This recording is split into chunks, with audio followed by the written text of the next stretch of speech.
Welcome to Grace Pilled, where we explore the infinitude of God by talking about God, within God, aka interviews with people spanning the vastness of the spiritual path. My name is Hanna, and I will be your guide. I've been studying and practicing in a classical Shakta tantric tradition since 2015 under the guidance of my guru, and I just love exploring all of the ways that God wakes up within our own dream through the guise of individual people on this earth. For the past few years, I've been working professionally as a guide, offering one-on-one mentorship, giving talks, and teaching courses. If you ever want to connect with me more deeply, you can book a call through my website or join my Patreon, which is the home of my massive library of talks that I've given over the years. All of that information is in the description. But enough about me. Let's talk about our guest. All right. Today we're in for a real treat, folks. We're joined by Rami Abu-Sitta, a coach, healer, and teacher of ancestral energy medicine, who was spurred, or dare I say, forced, onto the spiritual path at a very young age through chronic pain. And if you know me, you know I've had that struggle too. Rami has spent years deepening his practice and transmuting his own struggles into wisdom. And now he empowers others to capture their dreams, turn fear into gold, and shape their deepest callings into reality. In my opinion, there is truly no substitute for a guide who has been dragged through the fire and come out the other side stronger, wiser, and surprisingly funnier. We laughed our asses off during this conversation. Very funny. Would it talk again? So buckle up and let's get right into the conversation. See you on the other side. Hey, Rami. Hi, Hanna. Thank you for having me. You're welcome. I actually had like a little first question that you can just answer spontaneously is, have you had like a recent win in your experience? Like something that you feel like you won, like you're really proud of yourself, like anything like that happening? Not necessarily like a tangible thing that offered external validation, but I have been in this transitional state. And even just a few months ago, I was in this place of kind of metaphorical death where I felt spirit pushing me one step at a time, and almost like this message of, we're not going to let the fog clear until you just keep walking. And so there was even at the beginning of the year, because now we're in early January, and that transition into 2025, I felt a lot of that fog lift. I feel clarity, and I know who I Because you am. kept walking? Because I kept walking. Yeah. Wait, what does it mean to keep walking, like in your experience? For me, meditation and writing has been like the simplest form of action, creatively speaking. And I feel tapping into my creativity is becoming my new spiritual practice. And kind of my original spiritual practice. I'm really like getting back to my roots. Yeah. So my win right now is having a clear vision of who I am and where I'm going and what I really want out of life. Oh my God, that's like a major win. It is major, and it brings up a ton of fear and self-doubt and hesitation. Yeah. And some of that fog that I described at the beginning is like mainly made up of that fear, and you Oh, can't do it. Like, you yeah. know what you want, you know where you want to be, Yes. but it's so beyond the Oh. scope of Oh. anything I've done before. So it's almost like not allowing myself Mm. to see the top of that mountain. Yeah. And now I feel like I have a When I clearer hear image. you describing the fog, I almost wonder if this word also resonates. Like it's almost kind of like noise. Yeah. Like that inner narrative is just like a lot of noise, and that's like that foggy feeling where you're like, I can't see clearly because there's just like too much noise. Does that feel like anything? Yes. Yeah. Yeah. And it's also this when you're not trusting, or when I'm not trusting, I feel like God will do everything that it can to bring me back into a place of surrender and trust. Mm-hmm. And that all the goodness, all the things that are beyond what my mind can even fathom for my life, those things start to open up through the act of surrender and through the act of trust. So I really felt like I was being pushed into this place of trust. And you think you're trusting, and I know you've been pretending to trust, but you really need to trust, like at the core of your being. It's like an No, that's not onion. enough trust. It's like, you're like, it's my currency. I'm like paying for something at the grocery store, and they're like, it's $25. I'm like, here's $22. And they're like, no, it's not. I trust. Yeah, but do you really trust? Oh, totally. Oh my God, I feel you on that so bad. It's like the well of trust is actually like infinite.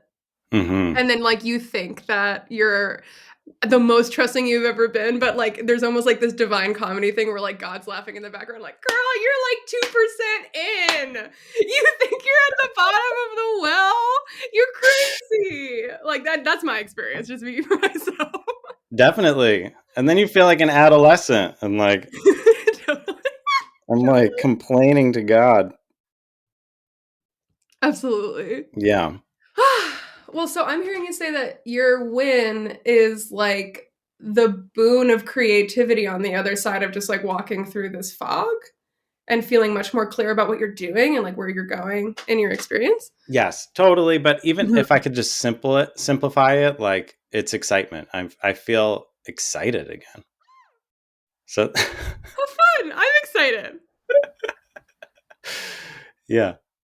That's awesome. And this is all relatively vague to start off this conversation, but I'm sure it will It's fine. No, I love make it. more It's sense as great. we continue to chat.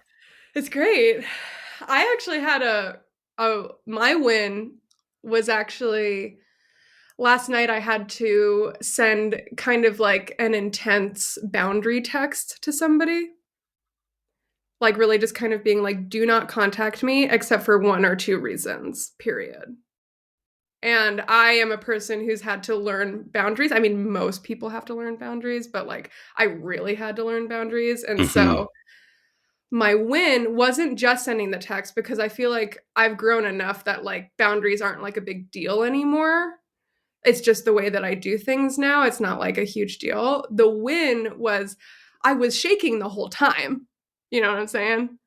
Definitely. I'm like shaking writing the text. I'm shaking sending the text. But my win was immediately after I sent the text, I put on music and I just started dancing like a maniac. Yes. And I just like let all of that jittery energy out. And I was like, oh my God, I'm fine. But like that's a win for me because I have like inertia in my being sometimes where I'll just like be a sedentary potato and then I wonder why I feel anxious. And so the win for me is like using the somatic process to just like easily let go of that feeling. Do you know what I'm saying? It's like so obvious when I say it out loud, but that's actually like the win for me is like using my body to That's process amazing. Yeah, things. you could Yeah. create an entire the Hanna method right there. Just Send a risky text and then dance. Yes. I mean, that is it. Like, as a kind of spiritual guide, it's those simple tools that lead to liberation. Because 100. otherwise, without moving that energy, you're just sitting there with Oh, this, oh my God, this jumbled oh, up mess of oh, heaviness in your heart and your oh, stomach. And it's like, then you oh, have to like purge it onto your friend or your partner. And totally. it's like, or you could just dance and like Literally. In five release it minutes, I all. was fine. Yes. I It's love that. that. I Yes. Thank definitely, you. I resonate. I understand. Congratulations on the boundary. Thank you. Thank you. Well, to begin our conversation for realsies, I'm really curious to hear. I know some stuff about you from Instagram. I actually think I found you through Georgie. Mm-hmm. I think that's how I found you. And Georgie and I have been internet homies for a very long time. And uh, what I really want to hear from you, like in your own words, is like, how do you describe yourself spiritually? And like whatever feels authentic, whatever feels accurate. Labels sometimes are silly, but I just kind of want to hear like, how would you describe yourself spiritually? It's an interesting phrasing to that question, like myself spiritually versus my spiritual practice. Hmm. Um,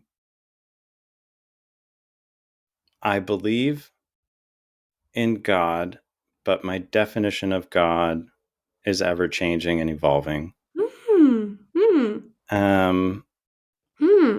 I Hmm. am someone who deeply believes in the interconnectedness of all life and that there's an invisible reality uh, superimposed over this physical, tangible, material world that many of us are hyper fixated on. I try not to take the material world too seriously. And at times on my spiritual journey, maybe that's led to some bypassing of some of the necessary responsibilities of physical reality. However, my relationship with spirit now is I'm really dancing between two worlds. I believe that our time here on earth it's not a punishment. It's not an obstacle Hmm. in the Hmm. way of my connection to spirit, but it through playing this game on this plane, um, I can connect to spirit in an even deeper way Hmm. than was previously possible. Ooh. So I think my journey started, uh, wanting to escape physical reality and connecting and becoming really connected to spirit to the point that if you focus on anything, it can take over your vision in a certain sense. Like it becomes your entire thing. 100%. And now I'm in this place of integration, of really also seeing the shadow within the new age world Hmm. and spirituality, Hmm. Hmm. Hmm. but not swinging so Hmm. far into becoming an atheist. Just holding. You're like being a rationalist about the New Age movement, maybe. Am I putting words in your mouth or? Right, like I still have chakras, Yeah. and I Oh, still totally. will cleanse them in the shower. To- Um, It's called hygiene. That's literally called spiritual hygiene. totally. I still That's literally practice called spiritual spiritual hygiene. hygiene. I think it's just as important as physical hygiene, if not more so. I agree. However, I'm not using my spirituality as a way to pretend that I don't have credit card debt. No, what? That's so good. That's so good. Oh my God. What's sticking out for me with what you said is I'm almost hearing you say that the more you've committed to playing the game, the closer you feel to God, which feels like maybe a shift from how you were doing things before. Does that make any sense? Yeah, definitely. Hmm. That's a good way of summarizing. Hmm. I'm at this place where I feel it's really important to bring all parts of myself along for the journey. And there's been chapters in my life where I've Yes. gone all in on the spiritual path and it's become my identity. And as Yes. that happened, I didn't realize that I was sacrificing my inner artist or certain Oh. parts of my maybe more controversial parts of my personality, or like things that just make me more of an enigma, these things Hmm. that don't fit together cohesively, these things that seem to be in direct contradiction of each other. And so yeah, this part of my spiritual practice is just all about radical authenticity. I love that. I feel you. I'm on a similar path. I really relate with a lot of stuff that you're saying. Sweet. Well, that's why we're on this call Totally. Yeah, totally. podcast. Totally. Yeah, I feel like just speaking from my tradition, I don't know, like maybe you've like seen this in my social media reality but I'm in a classical Shakta tantric tradition Hmm. and that's like aggressive non-dualism. where it's like the mother is everything, and having any aversion towards anything is aversion towards her. And so, like, the word aversion is coming up a lot in my head, where I'm almost hearing you say that, like, you're realizing, oh, maybe I was having some aversion towards reality, just with like Yeah, my self perception, or what I thought was acceptable on the spiritual path. And I'm hearing you kind of embrace what you were like had an aversion to. Does that resonate at all? absolutely. There's this other piece too that I made my career very intertwined with my spiritual practice. So then I also created a business surrounding my ability to support other people on their path of transformation. Yes. And so it's almost hard for me to unmarry those two things to see like what would have happened if I had just worked for Google and then had my private spiritual practice, Oh, interesting. versus creating shamanic healing practice and doing energy work and coaching. And that's been my career for the last 10 years. Mm-hmm.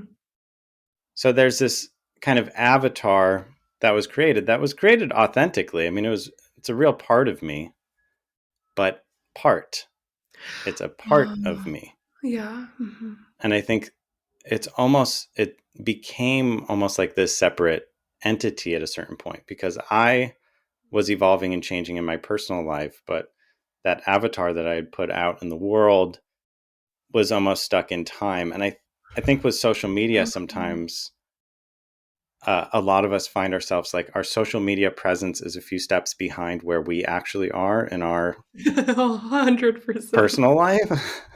100%. I'm So trying to close weird. the gap. So weird. Yeah, same I'm here. trying to close the gap, so I feel you. Yeah. Mhm. Yeah. Yeah, okay, wait, so I'm hearing you say, like, am I hearing you say that, like, you kind of have some curiosity about whether or not the spiritual business that you've put so much effort to and time into, you're kind of wondering if that has been, like, beneficial in the long run? You're like, maybe it would have been better if I had just had a regular job and kept it private." I don't know. Am I getting you? Or Yeah, I mean no, I'm glad I went down the path I did. no, It's for sure. definitely my dharma. Yeah, I uh-huh. don't regret it or wish that I would have found some soul-crushing job Totally. that put golden handcuffs on me, and I feel you. offered me a salary. And health Because insurance. I would have just in health insurance, right? I would have just been staving off the inevitable need to take this leap. So I took the 100%. leap years ago. I'm grateful I did. It's more so, I think, when people step into whether you become a coach or a spiritual guide Mhm, or mhm. even a yoga teacher, meditation, whatever the like wellness identity you create to manifest this career path. And even all these words sound sticky. Yes. Like No, I feel career is you. heavy, wellness is heavy, but I think we're um, using words that people understand, yeah, even if we're kind of like about it. definitely. I mean, there are times where yes, I see my friends who work for Meta or have a job at Expedia, and they're like designing websites and stuff like that, and then they have their personal spiritual practice, and those two things are separate. And maybe no one at work even knows how Mhm. connected they are Yeah, 100%. spiritually or how important that is to them or what they do on the weekends. Um, that's one path. Oh, totally. Yeah, just to And interrupt you for a sec, like, I'm part of a sangha, and there's, like, people in my sangha like, the guy who's gonna inherit our lineage is literally a nurse practitioner and just works in a hospital. that's And great. so, I'm just saying, like, there's, like I'm almost hearing you say, like, there's all these different options for how we can engage with the path, and it's, like, nothing's better or worse necessarily, it's just, like, whatever's actually working for people. I don't know. Does that make sense?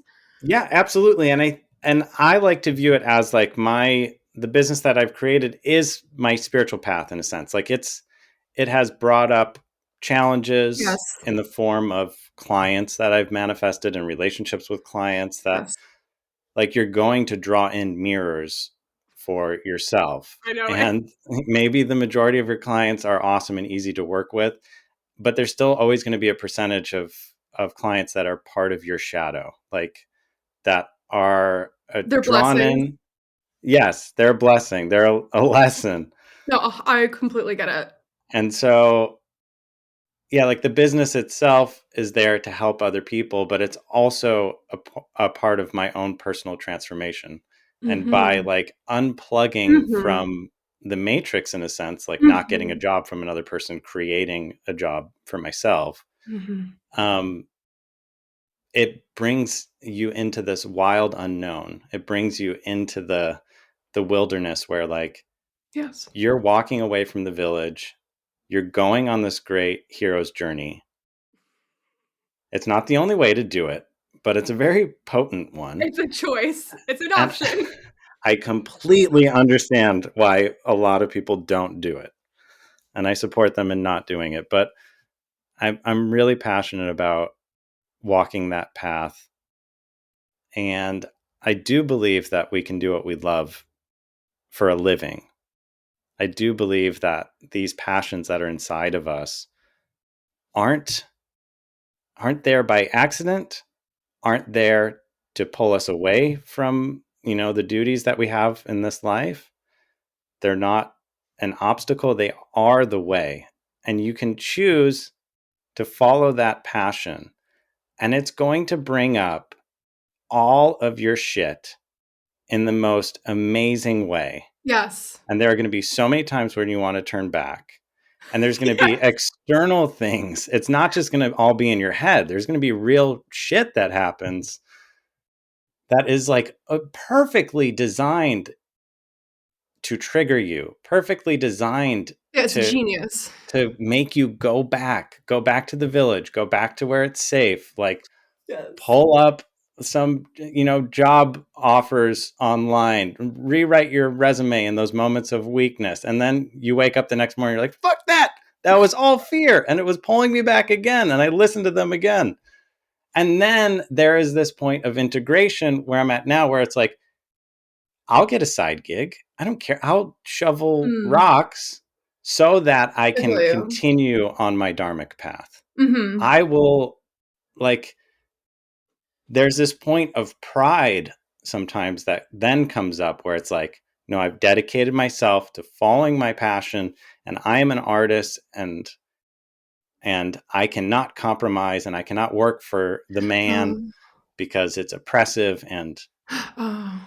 and then it become that whole thing can become this heavy Oh, I feel piece you. where actually you might be at a point where you could learn something by being an Oh, I feel employee. you. Yeah, I almost hear like the word like there's like a feeling of entitlement that can kind of come up where it's like, well, I can't do Instacart, and it's like, why Definitely. not? No, I like feel it's like also like, is that financially like responsible? Like, you know, like what's going on? Anyway, I feel you on that. Definitely. I can be like Rob Dawson and volunteer at a hospice center. I don't. I like to think about Ram Dass. I'm like, how is he making money at this point in his journey? Yeah. Yeah. Yeah, it's Because there is interesting. this very real aspect that is so uncomfortable for so many spiritual people, which is money, and Yeah. how do I plug into society? Because Yeah. spirituality can be used to empower us and support us, and these incredible tools that help us navigate the challenges of life. Yes. But the same tools can pull us away from the journey of becoming. It can pull Yes. us away from the challenges, from the difficulty that we're going to have to learn if we want to evolve. Yes. Um, there's no clear answer, but No, no, I feel like I wasn't expecting the conversation to go this way, but I'm actually loving it because it feels really validating for me to hear you say literally every word that you just said because I've also had this very private experience in the last like 5 years of feeling like, "Oh my god, like well, I've been self-employed for almost a decade in various different businesses that I've had, right. but the most transformative venture I've been on has been like the spiritual guidance work where people pay me money. Mm-hmm. And I've always kind of privately thought like the act of trying to be your sole source of income in this world is so fucking transformative because it brings, exactly like you said, it literally brings up every insecurity you have that you would never contact in a safe work environment financially. I mean, safe as in No. like secure. It's never going to come up in that situation. And so it's like, No, I almost, every do you hear every me? once in a while it would come up maybe a tiny bit. Like Totally. it's like a soft hum in the background. It's It's like still there. It's quiet but enough it's to ignore buried. it. Yes. It's Yeah. quiet enough to ignore it. And so, I mean, the transformation that I've felt like in the last 4 years, I would say specifically in regards to like my self perception, my relationship with money, which is a whole topic. I'm glad that you brought that up. Like all these sorts of things. Like I feel like I have so much more self awareness. I know myself. I'm like aware of all of my beef that I had with society. Like there's just like so much stuff Mm-hmm. that I have been transformed by, but I never want to talk about it because I don't, because maybe you'll relate with this. I don't want to be like the spiritual person on Instagram talking about how starting a business is going to transform your life. You know, I don't want to do that. I don't, does that Okay, make any well sense? that thought is exactly what we're talking about. So this belief that you would somehow be less spiritual if you embodied the ick of becoming like a business guru, Oh. right? Retching. I'm retching. Yeah, no, I feel you. But I also feel that you. ick, like, oh man, when I've leaned into that ick, on the other Yes. side of that ick, so often is complete transformation Yes. of my path, Yes. whether it's financially or just emotionally feeling more comfortable in my skin. Yes. Like that ick, those triggers, and Instagram is a great place to find people that trigger you. Yes. Oh my And it's God. like, am I icked out by this because they're doing what I actually want to do? Uh-huh. Oh. Ugh. Because they Oh, actually yeah. have the courage, and I'm in this prison that I've created for myself that says, in order to be cool, or in order to be spiritual, or in order to be conscious, yeah, you can't be like them. I said Mhm. that to one of my friends who's a healer, and she said, so don't be like them. Uh-huh. Embody the change that you want to Yes. see in the industry that you're looking at. Like Yes. so often Yes. when we're starting to follow this path of like, okay, I'm gonna build my own business, I'm gonna become self-employed, I'm gonna create my dream life. That's one of the things that has definitely come up for me, and I see it so often Mhm. is, yeah, but either money's evil or Mhm. the wellness industry is evil because it takes advantage of Mhm. people in vulnerable positions and then just Mhm. siphons money from them. Mhm. And then it's just the answer that I feel from spirit is maybe you want to be the antidote. Right. Like, just don't do Just that don't then. be them. Just don't do that. No, I feel Yeah. you. I feel you. I'm speaking for myself. It's such I have created such a funny, such a hilarious situation for myself because I'm actually about to have my Instagram anniversary in a few days. And I started my Instagram in 2020. And literally, I started it to make fun of spiritual coaches. Oh God. Like you already are with me on this story? Yeah. And so I literally started the Instagram to make fun of spiritual coaches, make fun of the new age movement. Yes, this is rich. Okay, yes, it's rich, dude. And so like fettuccine alfredo, like that's like what this is. And and so how ironic is it? I mean, I've already gone through the ick of like even me just starting to give people spiritual guidance for money was already ick, given the roots of the account. Do you see what I'm saying? Like I've already Oh, walked through definitely. that fire. I've already walked through that fire. It feels even like it's like the nth level ick would be like me finally talking about like how starting my spiritual business actually transformed me on every level. Because then it's almost like the horseshoe has returned back to like the thing that I was originally making fun of. But from my point of view, I'm like, this is shadow work, people. Welcome. Yes. Welcome. I literally started my account from a place of deep shadow, deep sexual repression. The woman who I was making fun of, her method, her spiritual method was called orgasmic abundance. I changed my account name to organic because I just didn't want it to be orgasmic anymore. Oh, wow. Yeah, The this is the lore. roots. This is the lore. And so I was literally so sexually repressed because I have my own shit that I was like, this woman is like, she's a grifter. She's like all this sort of stuff. And then I like wake up like a couple of years later and I'm like, oh, honey, you were just jealous. But that's shadow work, people. Welcome. That's it. Welcome. Anyway, that's my side of the story. No, that's beautiful. Yeah, I love what you said about like that. There are people that aren't aware. I don't want to say there are people that aren't aware of their shadow, because that is exactly what the shadow is. It's what we're not aware of. It's Exactly. it's the beauty too. It's the beauty that we're unaware of. I mean, so often. Yeah. Wow. Yeah. Um, but it really, really shows up when you start doing something scary. Yeah. Like, you can almost pretend that you don't have anything that you need to work through. It can really feel that way in your nervous system. Like every day you're going through the motions, you have a job, you have a place to live, like all your hierarchy of needs is being met, and you feel like you're in a good place. But there's this lack of passion, this through line of just like numbness in your life, where it's like it never gets great. It's also never really terrible. But there's a longing from your heart and your soul, and it's pulling you. And in those moments where you have a really rough day, you know that you're not really living up to your soul's calling, whatever that is. And that it's not one thing. It's a journey that's calling you forward. It's a path. And when you start stepping on that path, you get so fucking triggered. So triggered.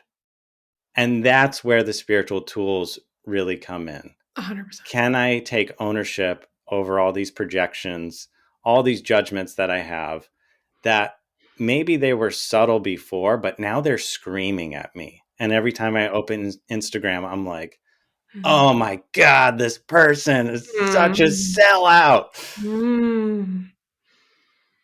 And those like triggers, I mean, I love shadow hacking and looking at my judgments, good or bad, the people that I love and admire or the people that piss me off the most, and then reverse engineering them to understand what my soul is longing for. So like, especially the ones that get under my skin and the ones that piss me off, it's like, oh wow, you're telling me roughly where I want to be in 5 years or whatever. Oh, Like, that's what your shadow's telling you. yeah, it's like a signpost pointing towards, sometimes it's pointing towards, here's a part of my past that I don't want to look at and that I'm ashamed of. Like say there's a, pattern of addiction, and then I'm super triggered by addicts, or there's like, this is who I used to be and I am not that person anymore. So anytime I see someone who vaguely resembles who I used to be 10 years ago, it pisses me off. But a lot of the times it's like, I think there's a part of me that's so afraid to sell my services, to market, to show up and say, with my fucking book report in front of the class, hey, this is, or with my science project, like, this is the thing I worked on in my privacy of my home. And like, I really love it and care about it. And like, will you buy it? Like, to show, like, that's like the most vulnerable thing for me. And so I've been so triggered by other people who are amazing at marketing and sales. And then my judgment is that they're just good at marketing and sales. Yes. And that people aren't actually experiencing a Benefiting from their transformation. work. Right. Yes. Oh, I feel Right. you. Where you work with me, I'll help you change your fucking I don't life. know shit about marketing, but I'm here to change your life, dog. Except only 2 of you can hear me because I haven't realized that the more you sell, the more you sell. Yes, Period. totally. Instead of, oh, wow, how powerful, how many people would I be able to help if I was just brave enough to sell, Totally. Yeah, like what's your right? bottom line? Are you trying to help people or not? Right. Are you trying to help 3 people during the course of your life? That's fine. Free people, go ahead. That happen to type the perfect keyword into Google Find or your ancient whatever blog post. magically. Totally. They dig and then finally find your link to book a session. Oh my god. And you convince yourself that you're in this place of righteousness. And that's, I think, something that we need to be Yeah. really cautious of as Yeah. spiritual people who are growing a business, Yeah. is when this righteousness comes up. Yes. This righteousness about money, about like, no, they're icky and I'm the real, like Yes. I'm I'm being not like them. ethical. Yes. I have a sliding scale, like Yeah, whatever. no, totally. No, totally.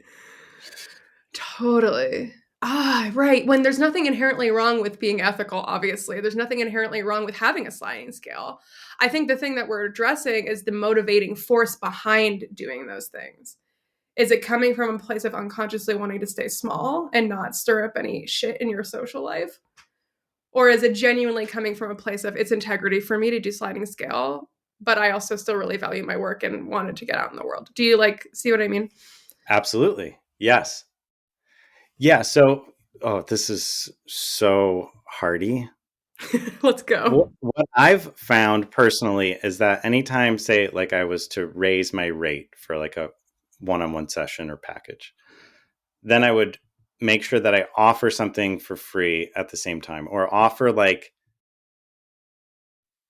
something to my baseline, to people that really honoring that people can't. So there are some people that can't afford more than like $25. There are people that can't or won't pay anything for some Totally. personal transformation. And so it's the question of like, when I'm feeling icky about asking for what my service is worth. And sometimes people say like what I'm worth, like charge what you're worth. Don't charge what you're worth. Right. You're worth infinite. Infinite. There's no price that you can put, but No, you're offering your personal time with another person is like the most sacred thing that you can mhm. offer, is your one-on-one Oh, presence, I right? completely agree with you. So, learning to charge what your service is worth. And then if you feel the ick, like I imagine that comes from an aspect of me. If I really tune into the part of me that comes from, it's like inner child that Mhm. felt left out. And it's this fear that if I charge what my services are worth, I'm going to become just like the people I hate. Mhm.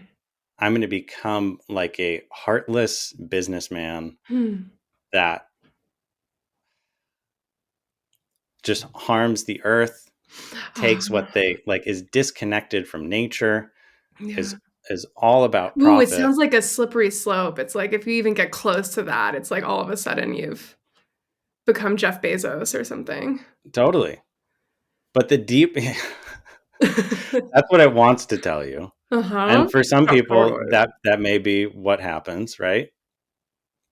But I think the truth is that for many of us there's just a deeper fear there. And if we dig beneath that feeling of Mhm. what shows up on the surface as righteousness, this makes me so compassionate. This is real altruism. What's usually under it is a fear that if I show up authentically, if I share this work from my heart and Mhm. ask for what it's worth, and other people don't like it, other people make fun of me for it, other people, like, I'm on display Yes. for potential criticism, Yes. and I can save myself from that pain by just not showing up. I Mhm. can prevent myself from feeling that pain, which is a rewounding of some earlier experience and pattern. by not showing up, by not shining my light. And so I better continue to play small. What are you noticing as you say all of that right now? It's hard to put into words.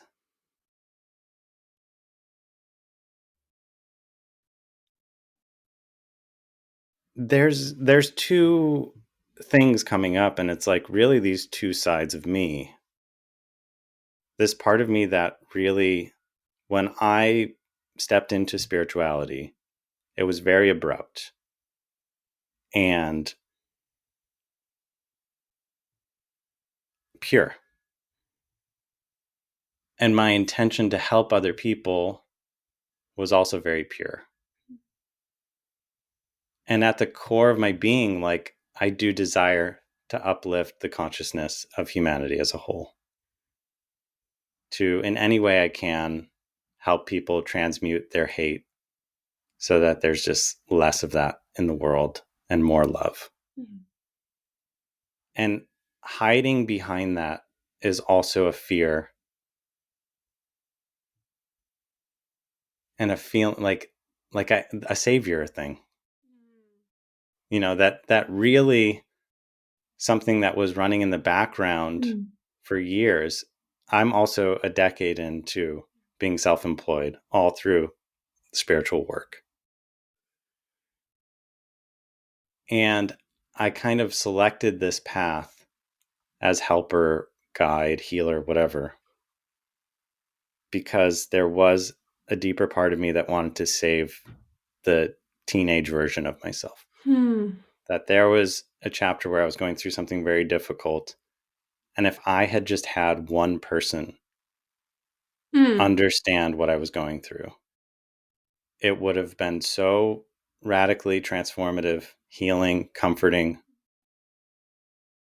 And so, you know, kind of in the bricks and mortar of the business I created, hidden in some of those bricks was that desire to save a younger version of myself. And so by raising my rate or growing my business in the way that I want to grow it, there was always a cap because I couldn't afford that when I was when in you were pain. younger. Yeah, like I couldn't afford it. Oh, so you're making yourself inaccessible to yourself. I don't know. That's just what came out of my mouth. Does that feel like anything? Yeah, it's like this. Oh my God. Wow, this podcast is going into this went places I was not expecting, but I'm delighted, and I hope this feels okay for you. Okay, good. No, I'm happy. It's like very activating. And I totally volunteered all this shit up like right away. It just started pouring out of my I'm into it, but I'm just here for the ride right now. I'm here on the Rami ride. Oh, totally. And by the way, I'm launching a new marketing course, so just so everybody We'll get to that at the end. I'll leave it in the show notes, okay? Thank you. It's about authentic marketing, how to sell out without selling out. Okay, yeah. Okay, write that one down. But anyway. No, there was a point, I'll just say, kind of to cap off that conversation. There was a point where I was really feeling this edge. Like I was pushing against this edge. Okay, I know that I'm not showing up as much as I want to. I know that I'm still not bringing all my pieces, all my parts to the table. I know that I'm not like, I'm just not showing up to my full potential. And it's showing up in my finances. Oh, and in order for me to get to that next stage, I need to bring it. I need to sell my services. I need to show up. I can't be afraid. I can't hide. No one's going to come and knock on my door and give me some great opportunity. I'm going to need to show people what I have to offer. And there was so much resistance, and I was in this place of judging all of these influencers that were super successful and was living in Austin and surrounded by more Oh, that's coaches like the than epicenter. it's crazy. I was always like the only coach, energy worker that I would know in any circle. Like lived in Portland, LA. It's Was the the only one. epicenter. I'm like the weirdo. Yeah. I'm the token, whatever. Yeah, totally. Like, I'm the And token life coach. I'm the token life coach. Yeah. And then I moved to Austin and I'm like, oh, all my friends are coaches. And the ones that aren't and have good jobs are trying to quit their jobs Yes. and build a website so that they can Yes. become coaches too. Right. And then Just their like, story is I left the corporate world to start my life coaching business. and I can help you leave the corporate world Exactly. and start your life It's a coaching tale as business. old as time now, apparently. So that like Wow. that stepping into a place where you don't feel special is Oh, awesome interesting. for Yeah, spiritual totally. evolution, definitely. Totally. Um, But wait, can I just ask a question? Like, when you were in that environment, did you see all of these people that were like really succeeding at that? Like, success in the financial sense. Like, they were like raking in the dough, like they were doing really well, and you were kind of like, like they're really selling, but I'm not. there was a contrast. So there was people that were making 6-7 figures a year, like really success. I mean, even 8 figures a year, like Yeah, very totally. successful people that I was surrounded by. And then there were the ones who were in like massive debt, driving a very expensive car that they were barely able to afford payments on just to keep up this Oh, image, totally. so that whenever I record a reel in my car, you can tell that I'm in like my awesome Tesla, But I'm defaulting on my loan right now. but I'm defaulting on my loan right now. And I couldn't even sell the car because it would cost me more money than I have to even get rid of this Wow, thing. what a realm of suffering that is. Holy shit. So then, and I'm standing at the crux of these two energies and just like this hesitation of like, do I want to continue even on this path? Like, is it? Uh-huh. And then in those moments, Oh, I it can was feel really that, yeah. like, and then using both of those archetypes as an excuse, like the ultra wealthy person who shows up It's like the extremes. robotically. You're, like, in the realm of the extremes in Austin. Yes. Totally. Sorry to interrupt you, but that's just, like, what I felt. I was like, "That's, like, an extreme environment." It's extreme. It's highly saturated too. So, Totally.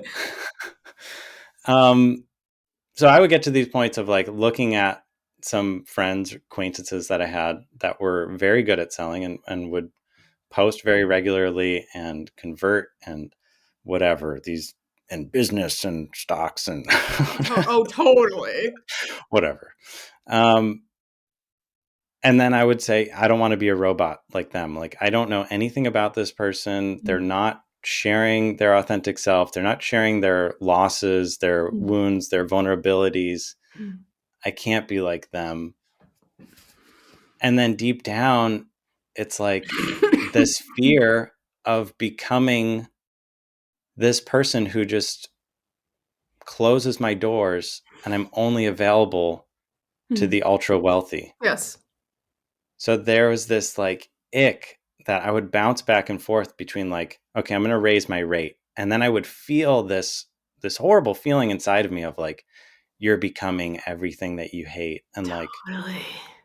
like both of my parents had very challenging upbringings and like we were pretty very poor Mm, until I basically came around. I'm the youngest of three.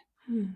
And so there's also like embedded in our family story of like, you need to serve the poor, like don't Aw, become too big for your britches. Like remember that like we're working where you came class. And from.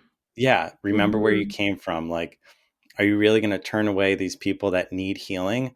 And you're like, and also this feeling like you're one of the only people who is able to do this work authentically. And like the type of shamanic energy medicine that I've been offering for all these years, there are a few people that do it. There, I could say there are a lot, but there's not a ton. So people would come to me and be like, "Do you have any suggestions of like who else I should go to?" I'm like, And you're like, "I don't know. Honestly, I I can't feel you. recommend a ton." Mhm. There, it's Oh, so you have like a really these are the words that are just coming out, but like there is value in what you're offering in the sense that there's not a lot of it, like purely on that level. Yes. So then I Mhm. could use that also as like an excuse to keep my rate low, accessible to all these people, when it's really like the solution could be write a book. Write a book that helps Oh, people. definitely. Write Oh, a I have book, like make it super 10,000 cheap. solutions. Yeah, totally. But I hear you. Yeah, it's like It's still out just kind there. of like this. The message for me has been, if I'm going to grow this thing to where I want it to be, I can still, it's actually going to help me serve Yes. those parts of the community even more. Yes. And by me being in this place of financial survival, I'm not helping anyone. I'm only able to help a few people in that Mhm. state.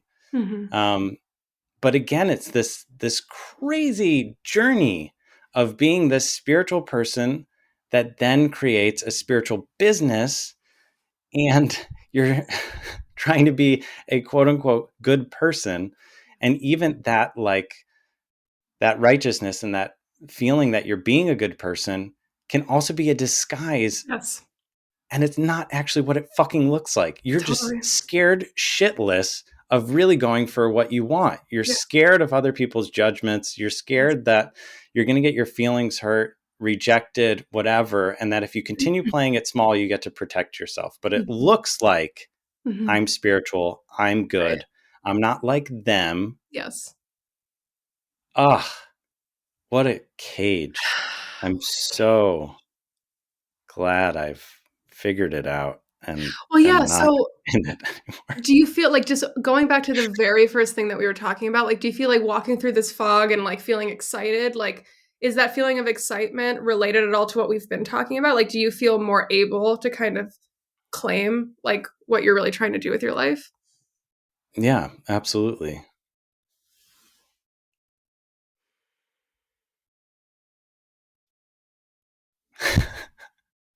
Okay, well, I just wanna say one thing that at this point in the conversation, people who don't know anything about you are still have no idea, Yeah. like what's your practice, which is you made a great point that like, oh, you're asking me how do I define myself versus what's my practice, and so I do want to hear a little bit more about like what it like, are you coming from specific lineages, like what is your practice, like if you had to put a name on it, like what are you, like I'm a yogi, right? Hmm. Technically I'm actually not a yogi, I'm a wave in the field of consciousness, but like so that's what I mean is like kind of like what are you in that sense. Yeah. The simplest thing, or what I would maybe formally use, would be shamanic practitioner. Hmm. If I was to simplify that, I would just say shaman. Hmm, hmm, hmm. Um, However, that's one of those labels that, moving to a place like Austin and then people being like, oh, my cousin's a shaman. And then, it's like, okay, You can't swing a cat without hitting a shaman. you can't swing a cat without hitting a shaman. And these labels can become so lofty. I like yogi, and I don't feel like it carries the same like heaviness as Hmm. shaman does. Hmm. It feels a little bit more pure, but however, the word guru Hmm. could Totally. and shaman feel really close to me. Oh, you mean like they have the same kind of signature of like it has baggage behind it or something? Yeah, like there's almost like a hierarchy embedded in it, Oh, or yogi's more like I'm just among the people. right. And then shaman, I'm just like making sure I get you. Shaman feels almost kind of like I'm in a position of authority or something, Yes. or okay, got you. But then anytime I use a label, I'm aware that I have no control over the person's perception, preconceived notions of that word. That's true. And that when I use the label, they're going through their mind of every time that they've heard that word before. And they're saying, oh, so you work in Mhm. sweat lodges, or often like, Mm. oh, so you serve ayahuasca or plant medicine. It's like, Mm. no, not really. Well, sometimes I work with Wachuma, but that's not really the core of what That's I not like the offer. focus. Yeah. And Mm. the lineage that I trained with is from the high Andes of Peru. They're called the Caro tribe. Um, And traditionally, they didn't work with any intermediaries. So they didn't work with plant medicines. Their tradition is all about this direct communion with spirit and with nature, with the forces of nature. The belief that the mountains are alive and have a spirit, and just this foundational animistic approach. So their cosmology is based on this idea that we're all interwoven, and that the laws of nature and the spirits of nature, like these mountain spirits that they're surrounded by, you can, step into a relationship with them. And through ceremonial practices and rituals, you can invoke these spirits to help support your community, to help support someone that's going through a challenging experience. And really, there's a deep connection between the kind of Eastern practices of like working with the chakras and Kundalini energy, and simultaneously, halfway around the globe in the Andes, the shamans in the Andes were working with chakras. They have different names for them, but they still work with these energy centers. Yeah. Yeah, in the body. So, it may make more sense if I share like the origin of how I stepped into all of I'm this. here for it. I'm here for it. Maybe I'll bring you on another time for the podcast and we can just talk about business ick. That would actually be really fun. Okay, cool. Anyway, so yeah, let's hear it.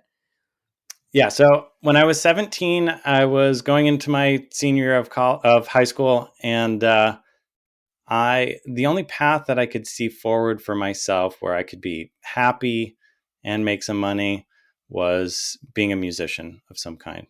Maybe I could be a commercial musician. I really wanted to be a touring musician, as unlikely as that, may have been.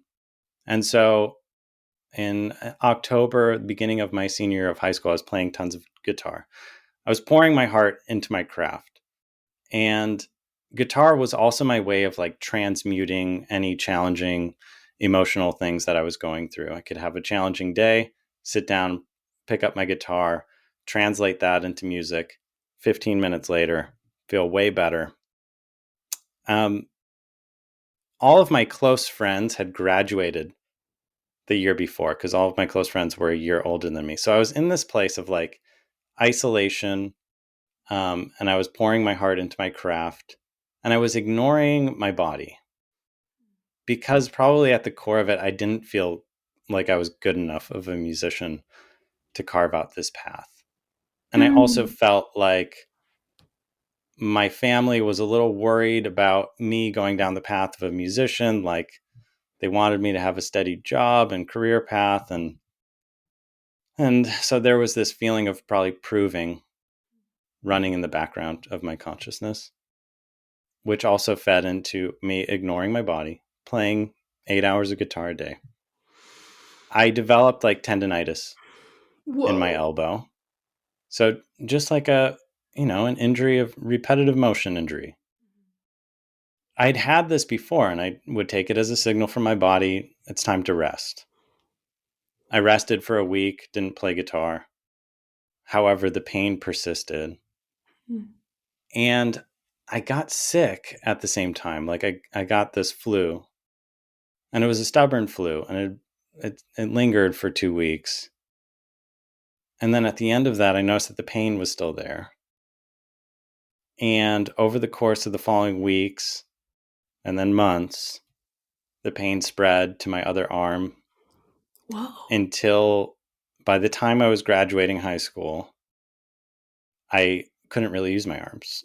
And I needed a scribe, a woman to come to classes with me to take all my notes. And I had to verbally dictate all of my final exams in like a private room with her out loud, and she would write them down. Whoa. So Wait, can I pause you for a sec? Yeah. So all of this started from the repetitive stress injury of playing guitar in one arm. And then over time, it sounds kind of like mysteriously, it started to spread to the other arm. And like, it didn't make sense. Like it was very confusing. You were like, this doesn't make any sense. Like, What was Yeah, happening? it didn't make any sense. Uh-huh. And then I was going to different professionals. I mean, my dad was a physician, so like he was connected in local medical community. And so, that's what you do. You're sick, you go to the doctor, and then you go to a new doctor, and then you go to a new doctor. And when the symptoms continue to evolve and change, and the doctor says, sorry, this isn't what we thought it was, then they send you to someone else. And so I got all these diagnoses. I got complex regional pain syndrome, it's tendonitis, it's carpal tunnel syndrome. Mhm.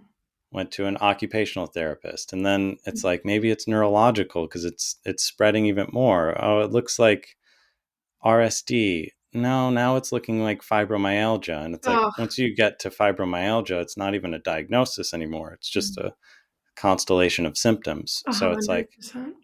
we don't really know what's going on with you. And but we can give you these medications. Hmm. Like we can put Mhm. you, we found that antidepressants work with neurological pain for some people. So we'll put you on this for a few weeks, and it's going to give you like this weird side effect, but Are you it still in may high also, school at this time, or is this like starting into like young adulthood?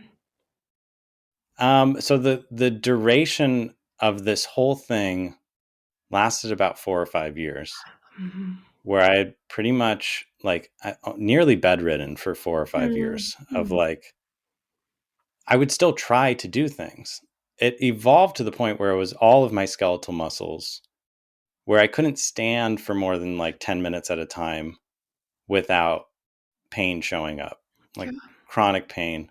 yeah. And almost like this, it felt like punishment in a sense of like, I would get to these places where I felt trapped in my body and I wanted to do something like go on my computer or play a little guitar. And then I would try to play. And then for the next like 5 days, my arms would be on fire. I I want you to keep talking, but I relate with so much of what you're saying. I've had a very similar experience and literally exactly with like me just trying to do something that feels good, like fucking yoga, like postural yoga. I'm like, this Hmm. is gonna help. And then I do postural yoga and I'm fucking on my back for 5 days. And I'm like, why am I being punished for trying to take care of myself? I fucking get you. Yeah, so I just want to let you know. I fucking hear Oh, you. man. I fucking hear you. Anyway, keep going. Wow. It's a unique type of person that has the blend of the spiritual path with the chronic pain. Like it Definitely. is massively transformative. You can escape, right? I learned how to meditate when I was 18 because it's like I don't like being medicated. Hmm. This stuff isn't, I know it's not solving anything. So what can I do to control my stress levels? Oh, so you were naturally kind of drawn towards that because you were trying to find a solution, like outside of Yeah. drugs. Yeah. Yeah. It like evolved into like I had a migraine for 2 weeks, my first migraine I've ever had. And then my mom bought me a Jack Cornfield CD from Barnes and Oh, Noble. wow. So she came back from Barnes and Noble with this Jack Cornfield How to Meditate CD, and I looked Like at an the cover of it. initiation. Totally. I was like, "Oh my god, this guy is such a dork." Like I'm 18 years old. I mean, like, you know, teenage angst, and then to get this CD. There's like I love it. It's the same energy that we're talking about, like judging someone Yes. that then becomes your path.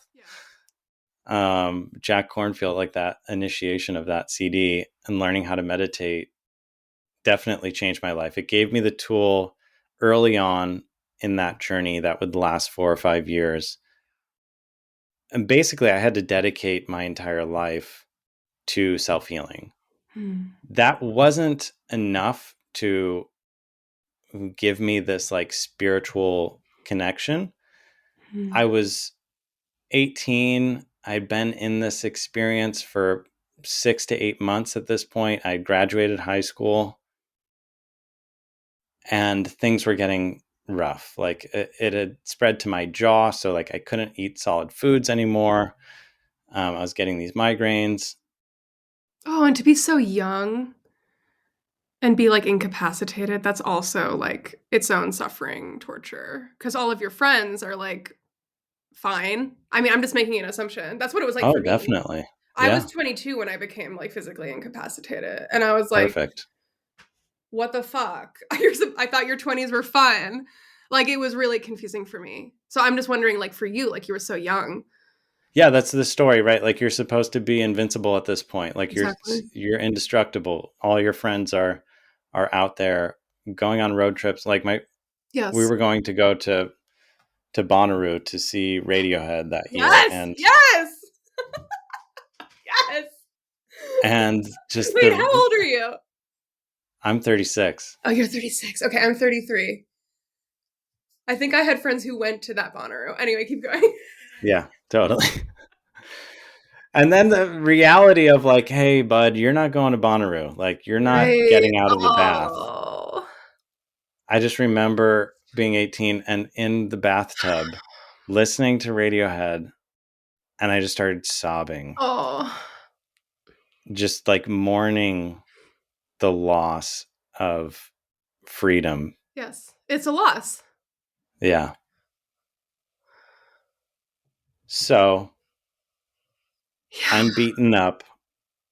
I'm humbled. I still believe, like, I've always been an optimistic person. I've always been into magic in some sense. Like, my favorite movies growing up were Willy Wonka's Chocolate Factory and Wizard of Oz, and I would obsessively watch these Yeah. things over and over and over again. And I think it because they reminded me of spirit. Hmm. There was a spiritual connection, and so I've always had that. But I was raised without religion and raised to find my own connection to God, Hmm. whatever that means. Hmm. And I felt like I was at this point where it's like either kill yourself or believe in God. Preach, dude. I fucking love that. Like I mean, when you're really pushed up against the wall to that point, it's like you kind of Yeah. have two options: completely give up Yes. or believe in a greater plan. Or completely give yourself up. Mm. I feel that. Yeah, and experience is kind of like metaphorical death. Like, Mhm. yeah, it feels like death because you are dying. There is some part of you that's dying. Your dream, like this potential timeline of you being 22 and you're exploring with your friends, or me being 18, like that's not happening. And so it's like, Oh, so it's a process of giving up your preconceived notions of like what you think you should be doing.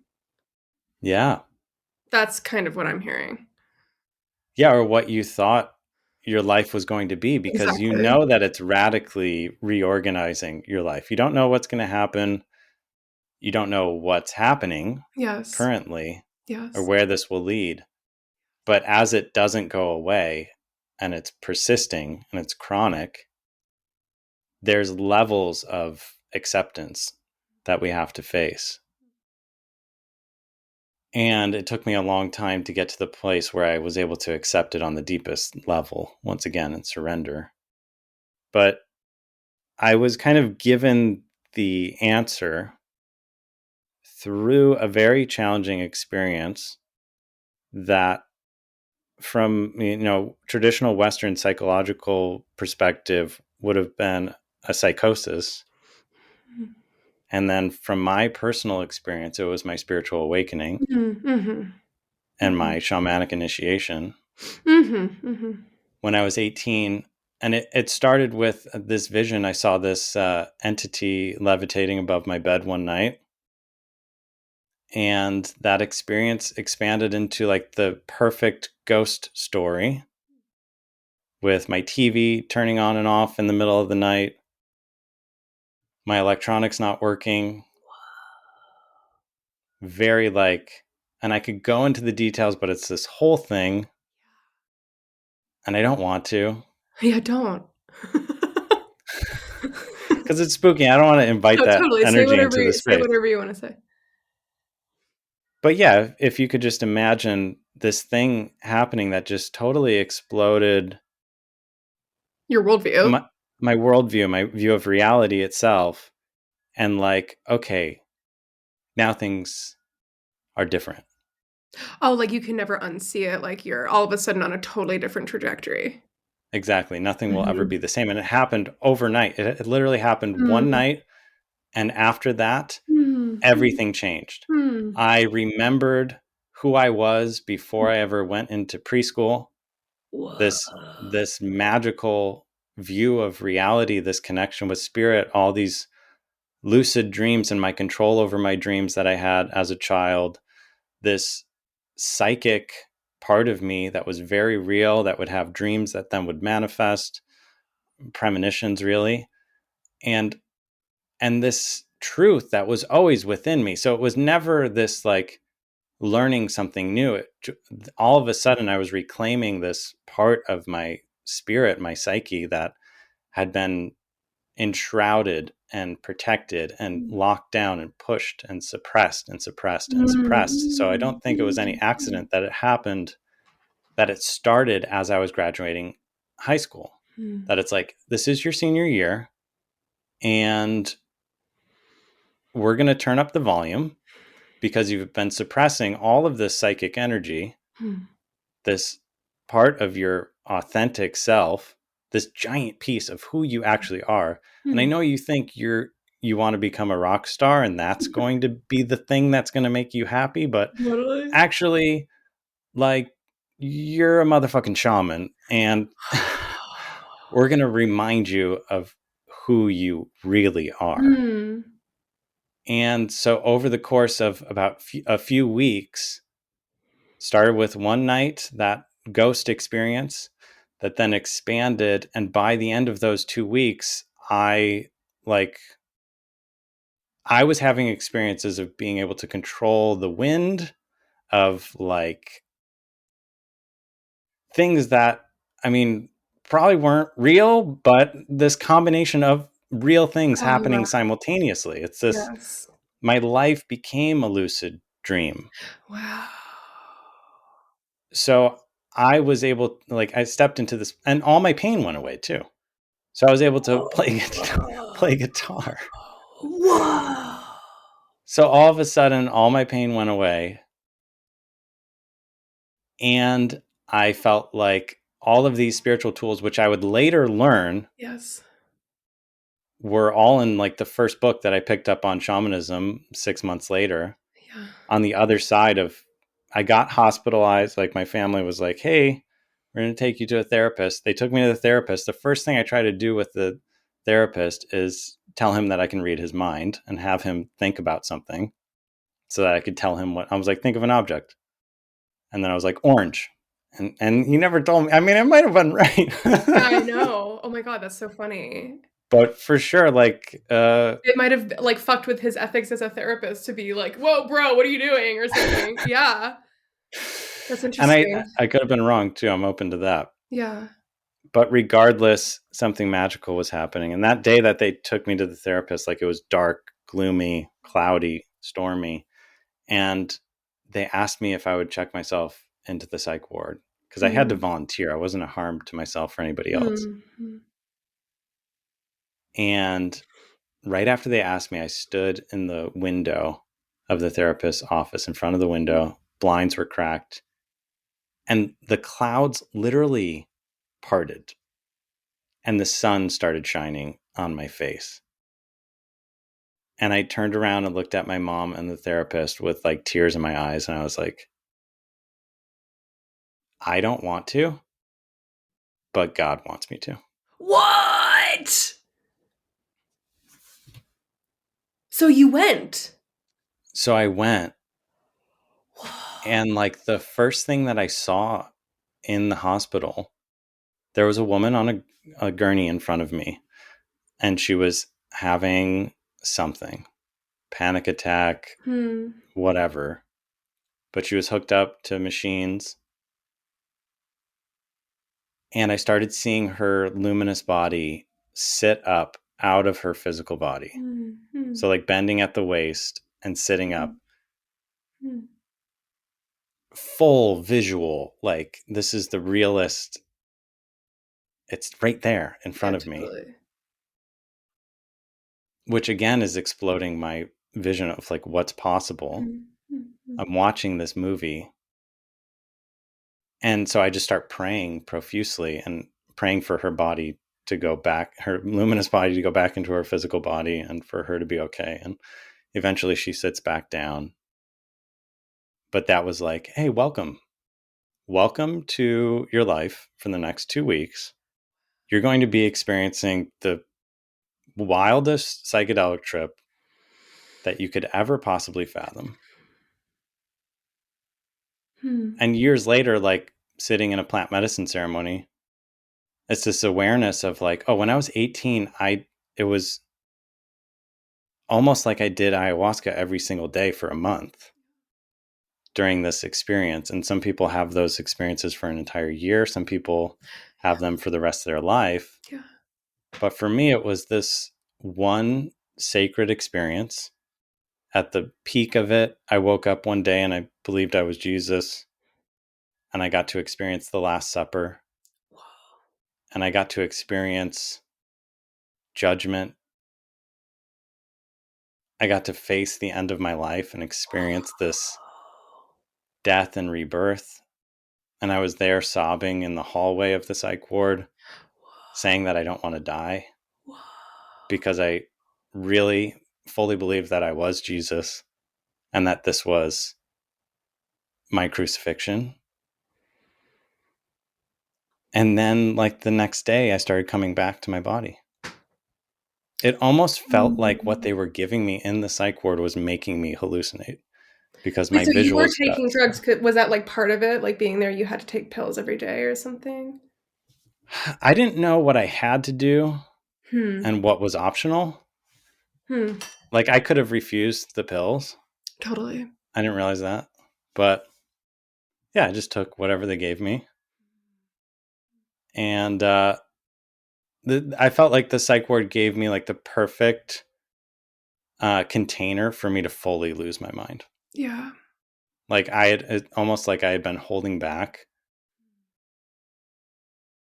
Like when you're sick and you kind of have to throw up.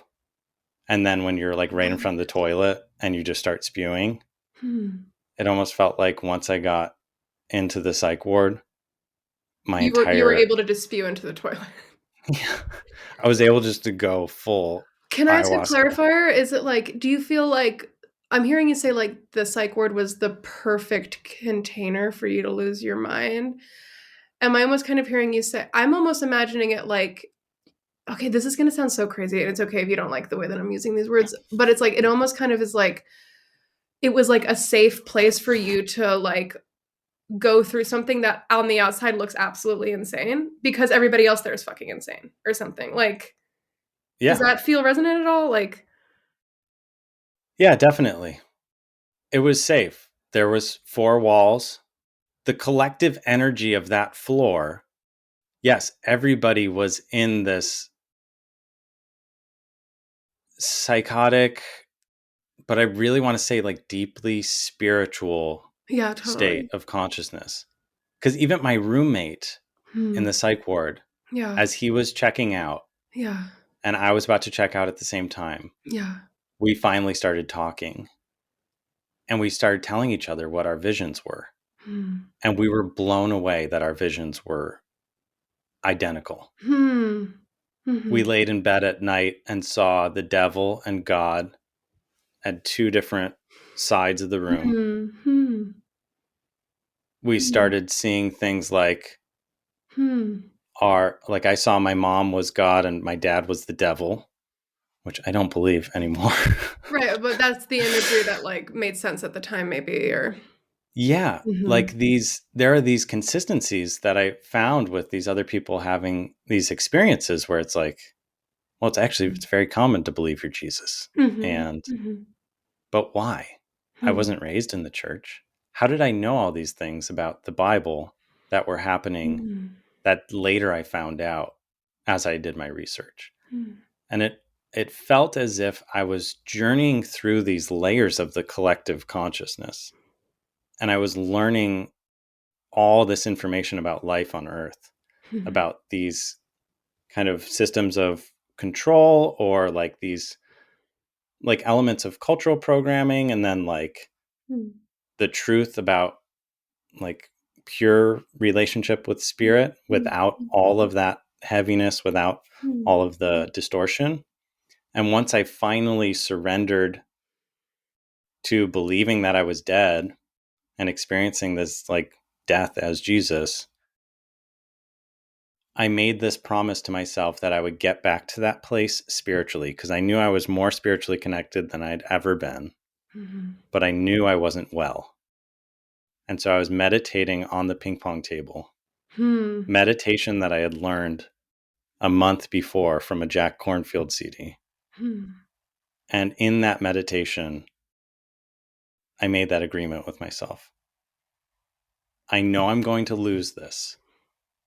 I know the drugs that they're giving me are going to bring me back to the collectively agreed upon reality. I know I can't stay here, but I promise I will do everything in my power to get back here.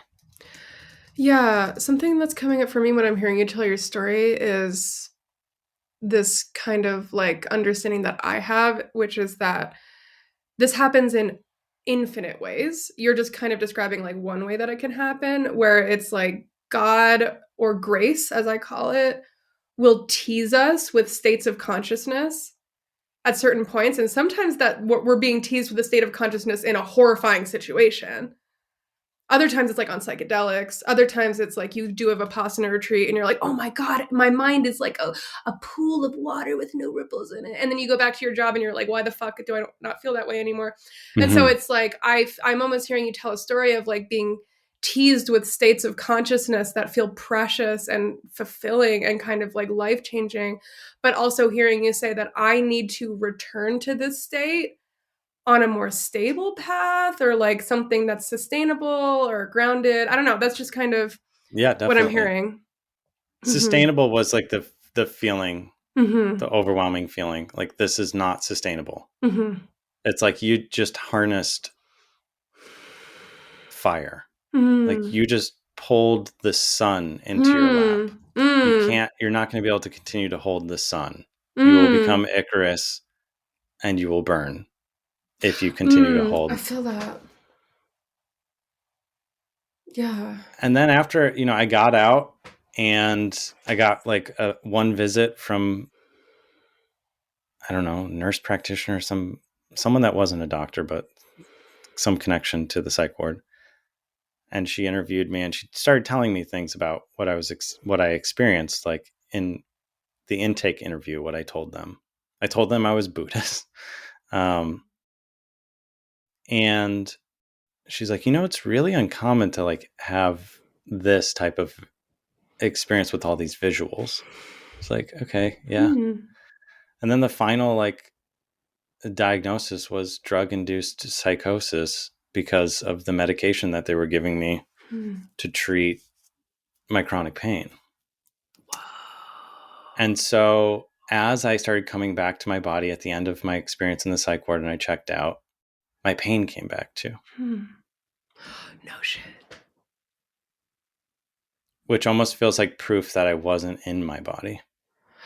Oh.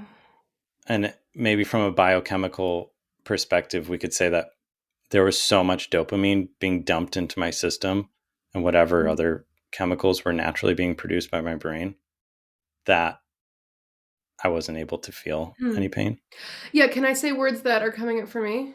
Mm-hmm. I almost hear you describing a state of consciousness that's not dependent on the functioning of the body or like needing to be part of the body. Which is, I think, like a high level, like yogic awareness would be like, I can see glistening consciousness everywhere, even if I have Parkinson's disease. Like just describing my guru, like that's like his experience. And so Yeah. it's like you were in a state of consciousness where the body almost like didn't matter.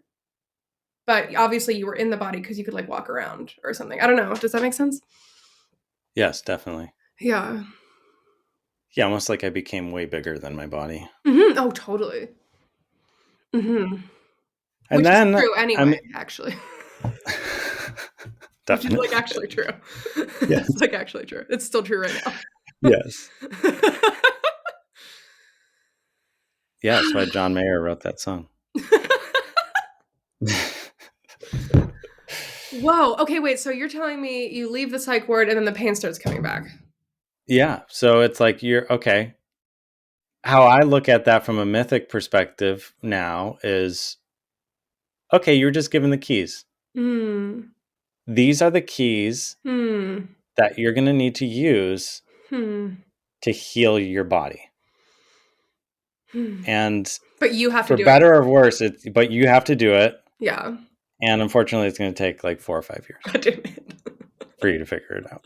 So then I Whoa. picked up my first book on shamanism, which was What was by the book? Alberto Vialdo. The book was called Shaman, Healer, Sage. And he was a medical anthropologist who became one of the first to work with the Karo lineage, because before like 1950, this lineage was uncontacted and lived at a higher elevation than anybody knew Hmm. a tribe lived at, and they preserved their teachings, and they're really like the mystics of their lineage Hmm. and masters of energy medicine. And so like the idea working with that lineage is that what's showing up on your physical body in your physical body didn't start on your physical body. That's the last place for it to manifest. Hmm. And so in order to actually heal, you're going to have to go deeper than just what's happening on the physical level. You're going to have to go deeper than just numbing this experience with medication. And so I went on that journey, and basically I picked up that book and it was like, oh, everything, this is everything Hmm. that I believed in that state of Oh, so it was like consciousness. putting into words what you've already experienced. Yes. And this remembrance of like, Mhm. it validated my truth. It completely plugged in, and it wasn't teaching me anything new. Hmm. It was just giving me context and Mhm. confirmation. Mhm. It was just Like, I'm not like crazy, or, like, I'm like, this is real. Was it validating? Like, it was, like, like, this is a real experience that I've had, and extremely. yeah. Yeah. Mhm. Mhm. And it helped me create a bridge from that experience back into my life, because a lot of people have psychotic episodes, manic episodes, whatever we want to call them. And then it'll be seen as like almost like a worthless experience. Like, oh, we just have to get you back. We just have to get you back to where you're Oh. on the same page as everybody else. You're not talking about all this crazy shit, Yeah. where you're plugged into the same collective worldview or a similar one that we all Hmm. have and can agree upon. Hmm. And you have to, and there's a lot of shame that comes on the other side of an experience like that. Cause like, I was talking to my friends Hmm. throughout that experience. I was trying to show them my view of reality. Like there's like this embarrassment, this shame. Yeah. And so we're just going to lock that. We're going to put that in a vault and we're going to lock that. Yes. And you were just crazy. Mhm. When the truth is, it's much more nuanced. There Yeah. were deep spiritual truths that Yeah. I uncovered through that experience. I was Yes. tapped in to a part of myself that was very real, Yes. and I was unwell. Uh-huh, right. Mhm. But through integrating that experience and stepping into my shamanic training later with Oh, mhm. Alberto Vialdo, the person who wrote that first book that I read, and his school, it gave me all the tools to transform my life, eventually heal myself, not have chronic pain anymore. But it was a combination of supporting my physical body too. Yeah, no, for sure. I was experiencing like a mitochondrial disease that a lot of, doctors didn't know how to even look for, and Mhm. that couldn't be medicated and healed through medication. So Mhm. there wasn't a lot of money to be made off of it. So, Mhm, mhm, real. um, Yeah. but it was through that holistic approach to like, I also had to look at the part of me that was afraid to heal, the part of me that wanted to stay sick, the part of me Mhm. that didn't know what my life path was. And so Mhm. that like there was some attachment to this pain, that if suddenly this pain was gone and I was released out into the world again, would I even know what to do? Like, Yeah, totally. It's like it being in allowed, prison for 20 years and you're like, maybe it's fine to be in prison. Like that happens, like recidivism, like people go back to prison because they're like, all the actually, I time. feel more comfortable here. Yeah, the percentage of people that do that is astronomical. Right. And people do it for different reasons, but you know what I'm saying? I think you're with me. Like, it's like, maybe Definitely. it's better to be in prison in my body. I feel you on that. Yes. Yes. I feel you And on that. I had to dare to look at the ugliest parts of myself. And then finally, the piece that really helped me transform was surrender. Was I was always looking to feel better physically, that would be the thing that would lead to my release of suffering. That I needed the pain to go away so I could feel okay. And the thing that I finally realized was that surrender was available to me right now. That my body doesn't have to heal for me to be okay. Oh, yeah. Oh, yeah. Oh, yeah. That's like one of my favorite spiritual paradoxes. Because literally everything about our culture and just like everything about like normal human brain wiring would suggest that like I can't be okay if I feel this way. Mm-hmm. But being able to hold the paradox spiritually of like, I have never felt more connected to God in my life, and I feel like my arms are made out of lead and my organs literally hurt. Being able to hold that paradox is like winning to me. Even though I wish I didn't feel that way on Of some level, course. right? I don't know. Do I make sense? Like, Yeah, definitely. That's yeah. ultimate grace. Absolutely. Okay, wait. So we're here, hour and a half in.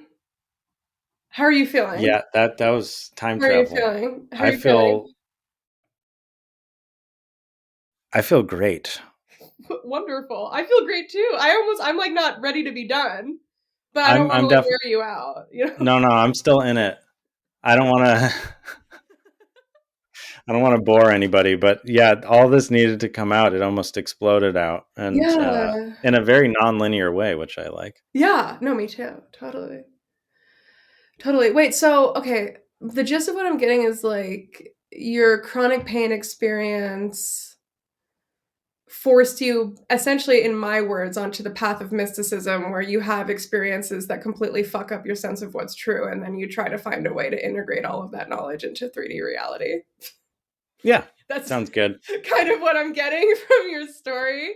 But like if you're okay with like maybe staying for just like a little bit longer, like do you feel like you're done telling your story, or is there like more to it that you really want to share?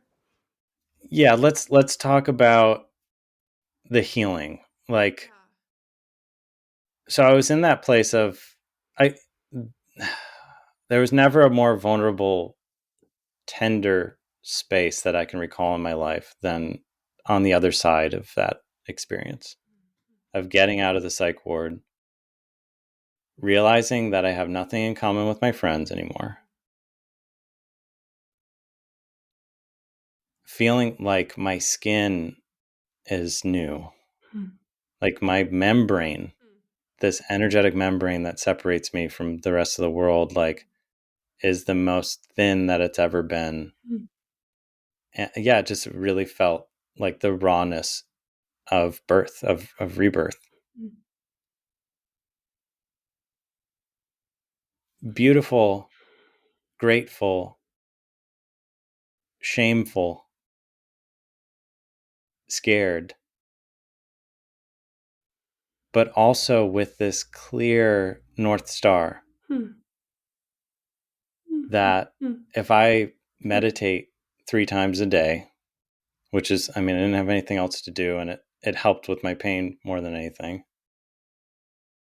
Get off all the medications that I was taking, and then start looking for healing in other forms.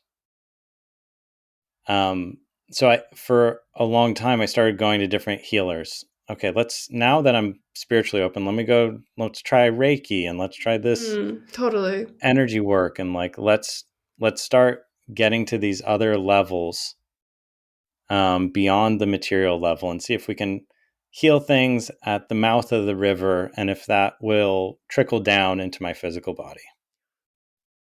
I didn't realize that I was still seeking a savior, that I was still looking for someone else outside of me to fix me. Yeah, And right. Totally. But that makes sense. Of course you're thinking that way.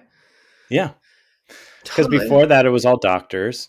And then on the other side, it's a combination of psychics and psychics who are telling me, hey, do you know what that's actually how I found shamanism. Was I went to one elder psychic in my town, because on the other side I was like, other side of the psych ward experience, I went to my mom. I was like, I need to go find a psychic. And she's like, okay, we'll go to Bernice Golden. And this is like this elderly psychic in Western New York who was kind of locally famous. Famously, she had like predicted that the Bills were going to lose the Super Bowl and a bunch of people were mad at her, but she was right. So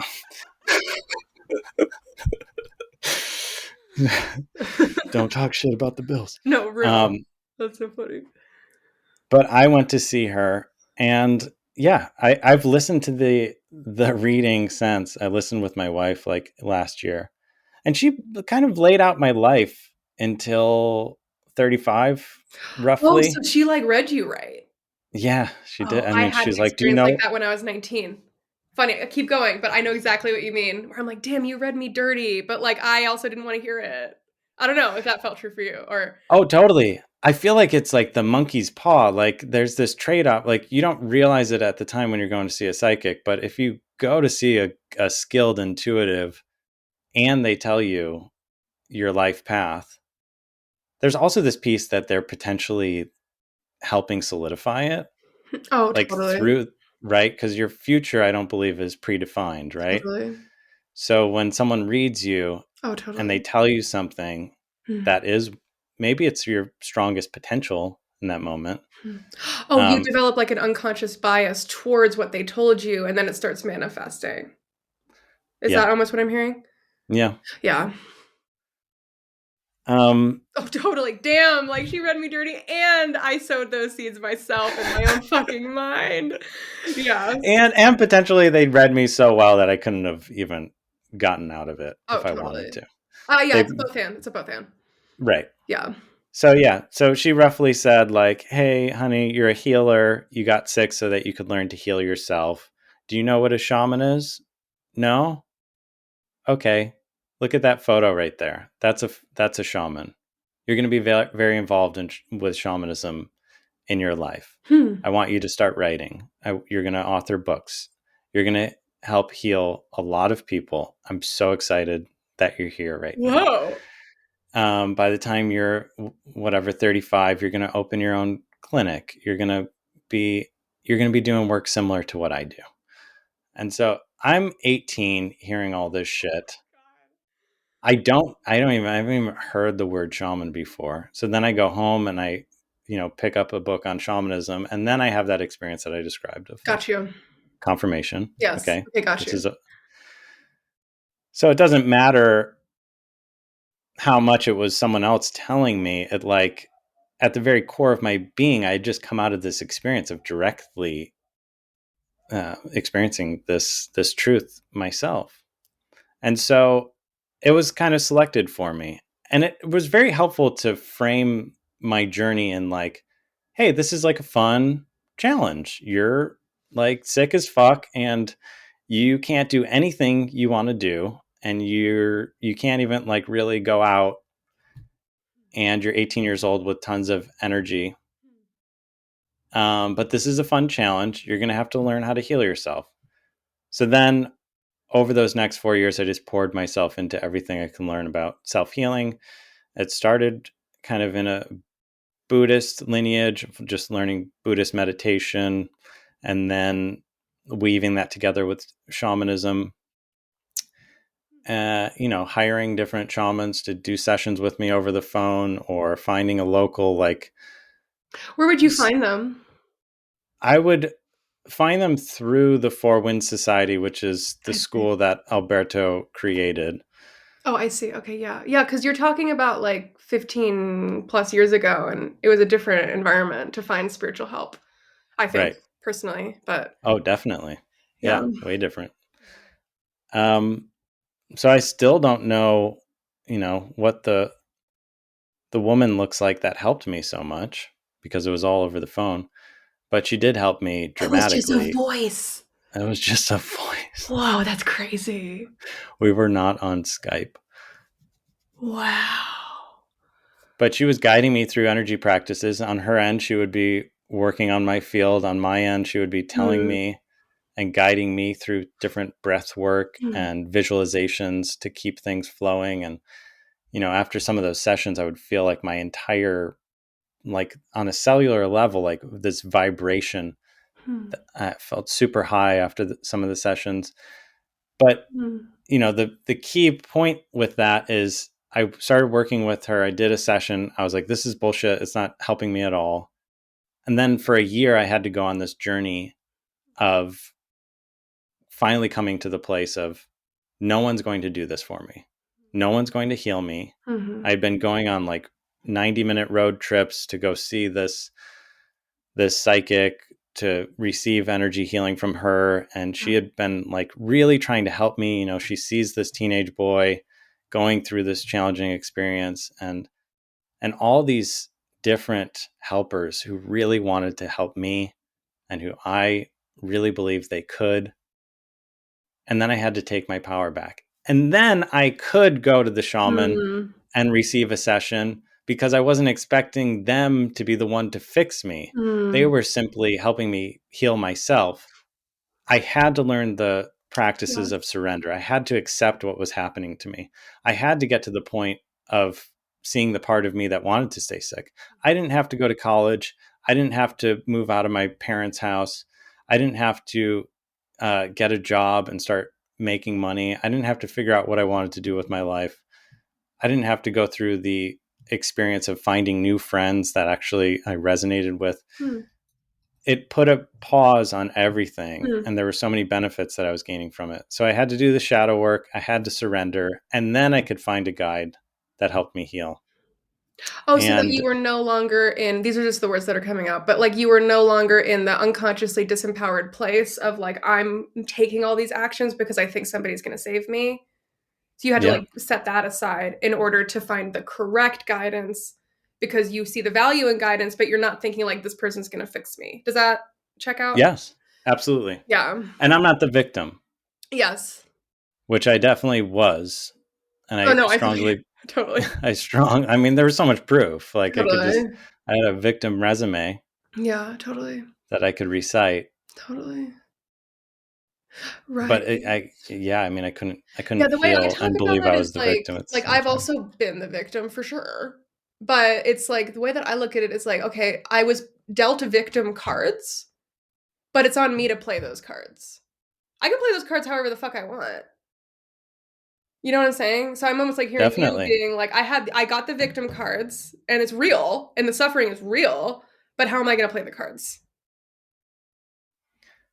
Yeah, am I going to view this as a chapter of my life that is meant to be alchemized, or Yes. am I just going to stay at this point on the board game? Totally.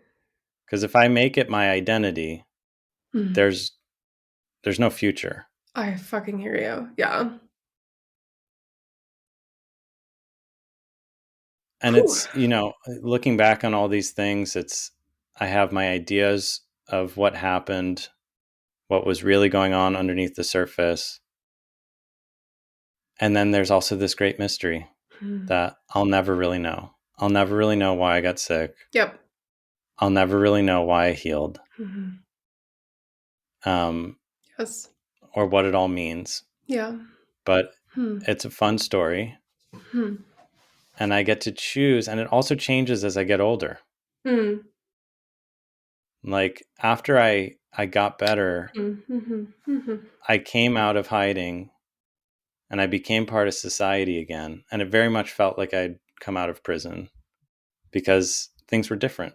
Mm-hmm. I was I was spiritually evolved, but socially stunted. Mm-hmm. So I didn't know how to date, Mm-hmm. and then ended up, hurting some people that I fell into relationship with. And so I had to learn those lessons of being part of a community again. It's almost like this is also what's coming out. I'm almost hearing you like you had to like incarnate again within the lifetime. Does that make sense? And so like you're going through like Definitely. the clunky experience of like incarnating into dating or like having a social life or like interacting with people. Does that make sense? Yes, Mhm. absolutely. Mhm. Which is what one of the psychics told me would No happen. shit. Oh my god.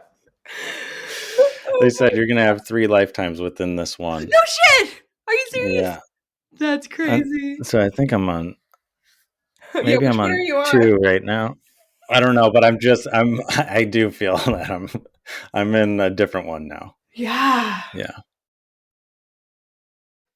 Wow. Okay, wait, so you're on this phase of like learning how to interact with people and like relate. And like was that also a healing arc? Like It learning was. I mean, it kind of like,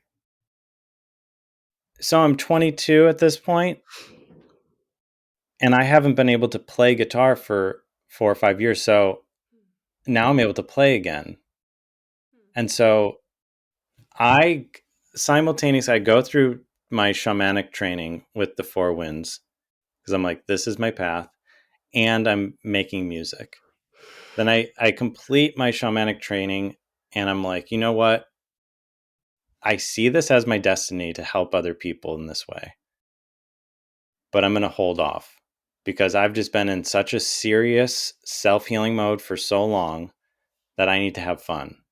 Mm. So then this part of like my early 20s and adolescence like needed to be expressed. So I focused on music and creativity Mm. and my identity as an artist, and I went all in on that path. And then I moved to Southern California from Buffalo, New York, where I grew up. So let me get as far away from this place as Mm. possible, but still be in the same country. Mm. Mhm. I did that when I was And 18, Philly to Laguna Beach. Get as far away as oh, possible. very similar. I'm just like pointing out the similarities. Keep going. Wild. Ah! Wow. Yeah, and it's beautiful. You see the beauty and the darkness on the West Coast. It's just different. Every place has its shadow. Oh my god. Totally. I was used to people just being direct and like saying what Oh, they mean, and that yes! was really confusing on the West Coast. I I was fucking like, hate it. everybody's my best friend, but no one wants to hang out. Like, what is going on? Yep, that's real. Uh, Sorry if anyone's listening from the West Coast, but hey, it's real. now I'm bi-coastal. I feel like I've integrated. Yeah, you've integrated the East Coast and the West Coast. They both have value and they both have shadow. And then the secret third thing is the Midwest, where we integrate our inner Midwestern capacities. Absolutely. I lived in Austin, Texas, which is southern Midwest. I don't know. It's right below the Midwest. So um I lived in San Diego for a year, and then I moved to Portland, and the moment I moved to Portland, I also started dating my wife, Hmm.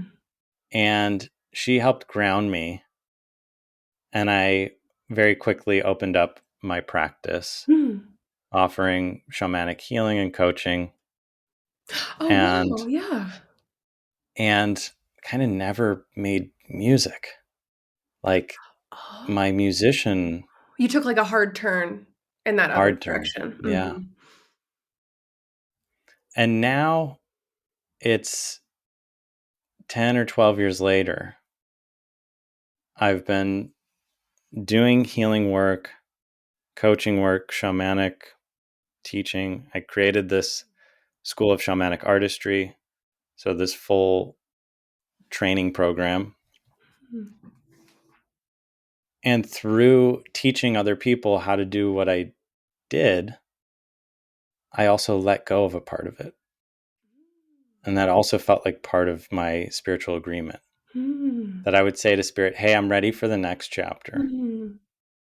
And in ceremony and meditation, I kept getting the answer, if you want to move forward, you have to give this away. You have to almost like train your replacement. Oh, wait, can I interrupt you for a sec? I've heard, do you know Gurdjieff, like the fourth way?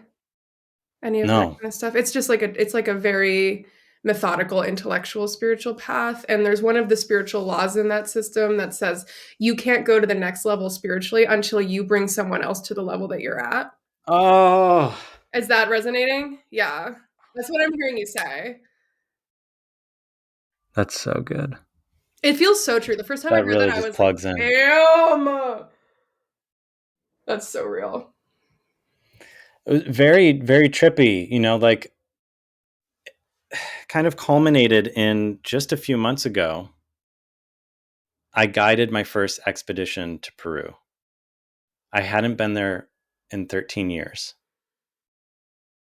The first time I was there was like to receive my rites of initiation from the Karo lineage and to go on this pilgrimage as part of my training. And now I'm here in the same place with the children of the teachers that I trained with. And I have my cohort of graduates from my school. And there were 13 of us. It was 13 years later. And as it's happening, a part of me is dying. You can A feel that. part of, You can feel yeah, that. Yeah. Mm-hmm. yeah. And it culminated on the top of Ausangate. So at this very high elevation on this, their most like sacred mountain that we were going to the top of to do these rites of initiation. Sleeping in this very high altitude, experiencing altitude sickness, and feeling a part of me dying and asking the mountain to show me, what does this mean? Like, am I not a shamanic practitioner anymore? Oh, yeah, that would be confusing. Totally. And so I'm like, am I? And I was joking on that trip, like, I'm going to start an ice cream business. I'm going to integrate everything that I learned. Okay. So it's going to be spiritual. I was also saying spiritual sandwiches. It's going to be a sandwich shop where I'm going to put energy, positive energy, healing energy into these sandwiches, because anything I do is spiritual. It doesn't have to be under the umbrella of personal transformation. Yes. I can make ice cream. Mm-hmm. I can make organic grass-fed ice cream. Mm-hmm. I can use honey instead of sugar. Mm-hmm. And I can I want to go. bring my family That's along the for third this journey. I'll meet you at the ice cream shop 20 Okay, years. cool. I'll be 65. Yeah.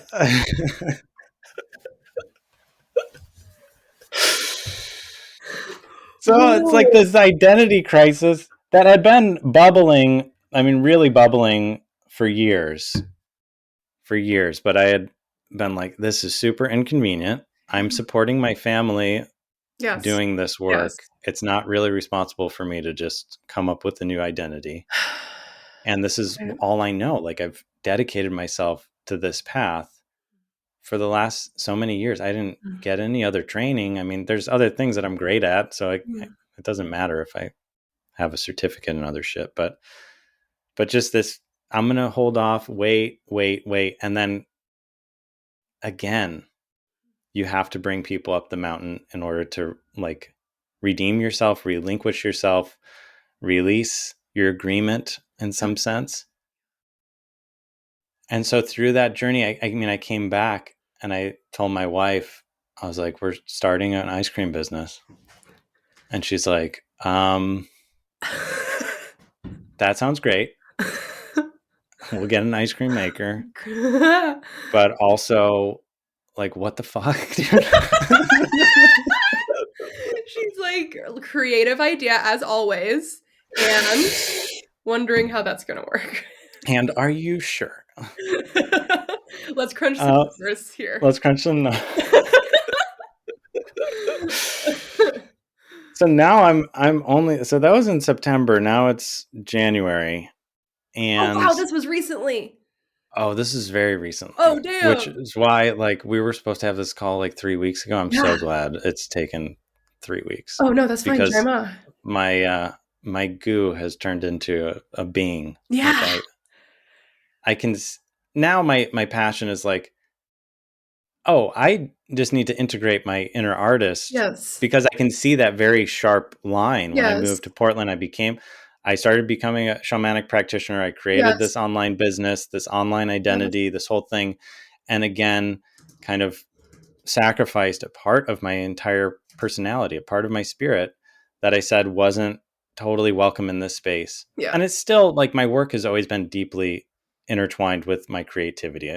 Building the course that I built Yeah. and whatever graphic design and art that I created to support my business. It's always been there and other people have seen it, but I know on a deeper level that there's a giant part of my inner artist that I want to help other artists. Yes. I want to help other people awaken their passion for life, which Yes. doesn't mean that I'm going to teach you how to be the type of practitioner that I am, Yes. but I'm going to teach you how to connect with your calling, Yeah. with and your passion, Yes. which is going to look way different than mine, Yes. but I can support you in becoming a more authentic version of yourself. Mhm. And the path of personal transformation for me doesn't have to be in any way me trying to save you, Mhm. which was a big piece that came up on the mountain in Peru was Hmm. you thought you were coming to Peru to kill the shaman. You're actually coming here to kill the savior. Mm-mm.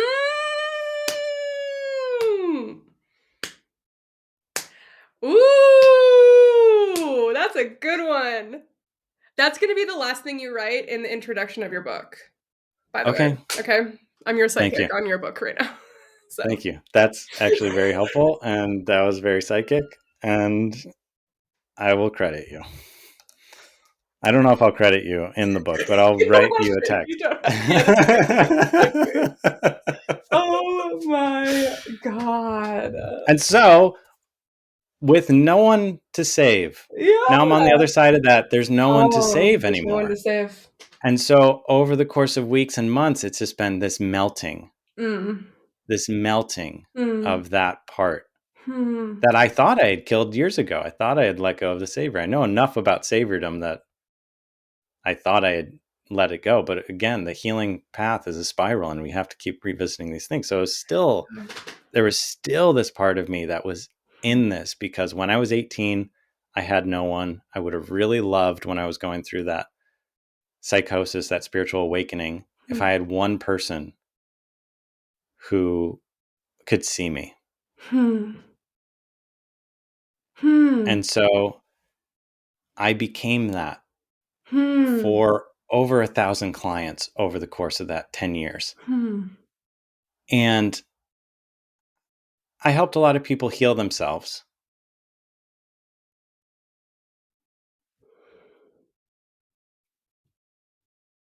But when a door starts to close, we can save ourselves from so much suffering by just allowing it to happen. And I can try to pry that door open. And it doesn't even feel like it's really closing because that part of me, the shamanic part or whatever I want to call it, Hmm. it's meant to come on the journey too. Well, it's gonna serve every new iteration because it's all still there, right? Yeah, Like it's still alive in there. definitely. It's like the secret director in the back or something.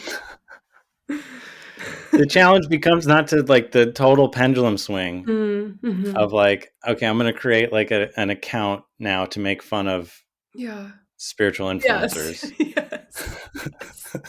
Yes. I don't recommend this path actually. But I have the tendency and the desire to do the same because I thought about creating that same type of account. In my experience, it just turns into a cesspool of like hate and lack of self-reflection. In my experience. Yeah. It's just like a bunch of haters coming together who are not interested in like owning their shadow, like we were talking about earlier. Yeah. It's I had to fun. unfollow one of those accounts a few months ago that I thought was really funny. Mhm. And that's like, well, yeah, New Agers are very easy targets. And like, Yeah. if they're not harming anybody and they're just talking about woo woo stuff, like, Yeah. you're just being a bully. Yeah. Yeah. And what type of energy is that adding to the collective? No, I feel you. Yeah, I literally went through that where I was like, I'm not really sure if I'm adding energy into the collective that I think is good, actually. Like, I really went through that. And so I still jab at it, mostly because, like, I come from such a traditional spiritual background that is so starkly different from New Ageism, which is, in a nutshell, cherry picking lots of different stuff and then, like, making something new, which is not inherently bad. Yeah. But because I come from like such a traditional point of view, like I tend to I can see really clearly when when there's like shit that's just not working. And so I tend to like make jokes about it. Almost kind of like ingest like wake up guys, like whatever you're doing is obviously not really getting you anywhere. Hey, the more jokes we bring into spirituality, the better. Yeah. I think that's No, a I feel big you. one that a lot of people like let go of their sense of humor when they Yeah. step into spiritual work. Like, that's not Oh welcome. my god, totally. Oh my god, you're like the stoic like Zen practitioner who's like earnest or something. I have lots of Zen friends. I'm not like trying to make fun of it, but like that's like the image in my head of like just like earnest and stoic. And like this is so serious. Whereas like Yeah. the archetype that I'm more interested in is like almost kind of like the laughing Buddha who's just kind of like, yo, this shit's crazy. Like life is crazy. Like that's the archetype that I prefer of like That's laughing great. because it's so absurd. Like how Yes. crazy is it that I'm that okay, like this is my incarnation. Before I was born, it was like high school and you're in theater and you're like, what role am I going to be in the play? And then I go up and I see the role that I was given on the wall and I'm like, ah, should I get that one? And then I'm born. And I forget about the sign up on the wall by the theater kids area of the school. And I get this costume this lifetime. And I'm dancing on this stage. And I'm like, yo, this shit is crazy. I don't love the role that I've been given for all intents and purposes. But this is funny. Like, you're smart. You're creative, God. Like, you're so creative with the roles that you give people. And I That's think, my I point of mean, view. the beauty of that is like you've become a mirror for people that follow you on Instagram of like a new like template, Hmm. because damn, is it hard to find people who break the mold in this realm, Mm-hmm. especially when it's like sacred work. Mm-hmm. That it can be so challenging to balance reverence Mm-hmm. without taking yourself too seriously. And like, I think you've done a great job of integrating your inner artist with your spiritual side. And it's also because you've been looking at the right archetype for yourself. Like you're talking about the laughing Buddha, Mm-hmm. it's like just seeing the possibility in either an entity or another person. It does Yes. crack open your worldview of what's Oh, possible, 100%. not just, yeah, for yourself too. It's like, 100%. yeah, other people are very helpful in that way. And I've benefited very much from finding people that break the mold Yes. to give me that permission slip. It's Yes. Yeah, like I actually think that's one of the spiritual benefits of social media just in our current moment is it gives you opportunities to see more people than ever who are doing more than ever and just literally like this is an example that I give sometimes where it's like if you grow up in like a small town and you're like queer but like it's not okay to grow up in that small mm-hmm, town when you like live in that maybe like a conservative small town like you only ever see people showing up at a certain level and so you think like there's something wrong with me or like there's something weird and then like your family takes you on a trip to Seattle or something for some reason right. and you see people dressed crazy and you're like Yes. oh those people are me and then it's like literally just seeing an example of what's possible will change somebody's life And I actually think that's like what social media does right now. Like if we have a good version of social media, that's one of the things is it shows people what's possible. I love that. And I would say, as a creator myself, like, it takes off so much pressure Mm-hmm. because it can feel like this burden, Mm-hmm. Mm-hmm. especially when you don't know what to post. Like, you want Mm-hmm. to continue to feed your Mm-hmm. creation, Mm-hmm. but you're like, oh, do I really have to be inspirational right now? And it's like, God, like, where am I going to pull this fucking inspiration? I do not feel it at all today. Totally. And it's like, well, you can just show people yourself. Yeah, Like, totally. You could you can just do talk about how that. you're not inspired, actually. Yeah. Totally. Wow. And that's spiritual. Right. Yeah, totally. Wow. I really, so just to maybe like start wrapping up, like your story about like um realizing that like the shaman wasn't dying, but the savior was dying, and kind of realizing that like maybe that chapter is fading a bit into the background and you're like exploring new things. Like I really, really, really relate with that because 2024 was like a really weird year for me because I hit the ceiling in a way of kind of like what I was doing. Mm. And what happened was is the 2 years prior I was on like a rampage of teaching. And I taught like 50 plus talks and courses in the course of like 2 years. It was actually like manic. But the thing that happened that I can see it now because I went through 2024 and I can see what happened. But I hit the ceiling of what I can teach without having to do any further study. That's exactly what fucking happened. And it's actually astounding that I was able to produce that much work without having to open a book because I already knew it. Because I've been in my tradition for 10 years. It's like I already had all this shit in my head. I didn't have to study. I just fucking put that shit out there. And then 2024 was a nightmare because I realized like I'm at the limit of what I'm comfortable teaching to the public. There's lots of stuff in Tantra that I'm not teaching to the public because that's for initiation. But it's like what I can say to the public, I have said it all.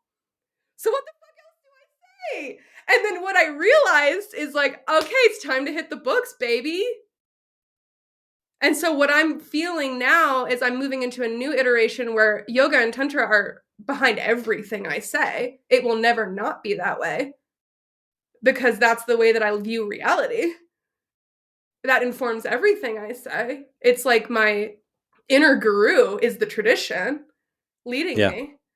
But the new iteration is like new stuff. Like I'm trying to teach the things that I need to master now. Yes. Like conflict. Like I'm teaching a big course about conflict later this month. I'm later this year. And then also a lot of stuff that's really similar to what you're saying of like self-authority, self-ownership, like really owning like what's the costume you have this lifetime? Like, are you gonna fight against it or are you gonna like make it amazing? So it's like that kind of stuff that I need to learn a lot to really do that well. Earth school shit. Earth school shit. Earth school shit. Yeah, because a lot of the stuff that I've taught in the last 2 years, 3 years has been like yogi shit. That's like not really earth school, but it's valuable. Definitely. Like I am not the body. Like the ego is literally made up. You know, it's like all this sort of stuff. That's good to know. But like what are you supposed to do as you move through 3D reality? And so I feel like that's a teaching level. I don't know how to teach about that actually. So I have to hit the books, basically. Yeah. Wow. The mirroring is incredible. Yeah, it's funny. I'm basically God's puppet and she just leads me places. And so I think that for whatever reason, she was like, you should interview Rami. So I don't make these decisions. Hey, and I don't make decisions. well, I need to be invoked sometimes. So thank you for Yes, invoking I me invoked very much. you. I invoked you. And I would okay, wait, so let's wrap this up. What are you taking away from this conversation? Like, is there anything that you learned about yourself just through us talking that maybe you didn't have before?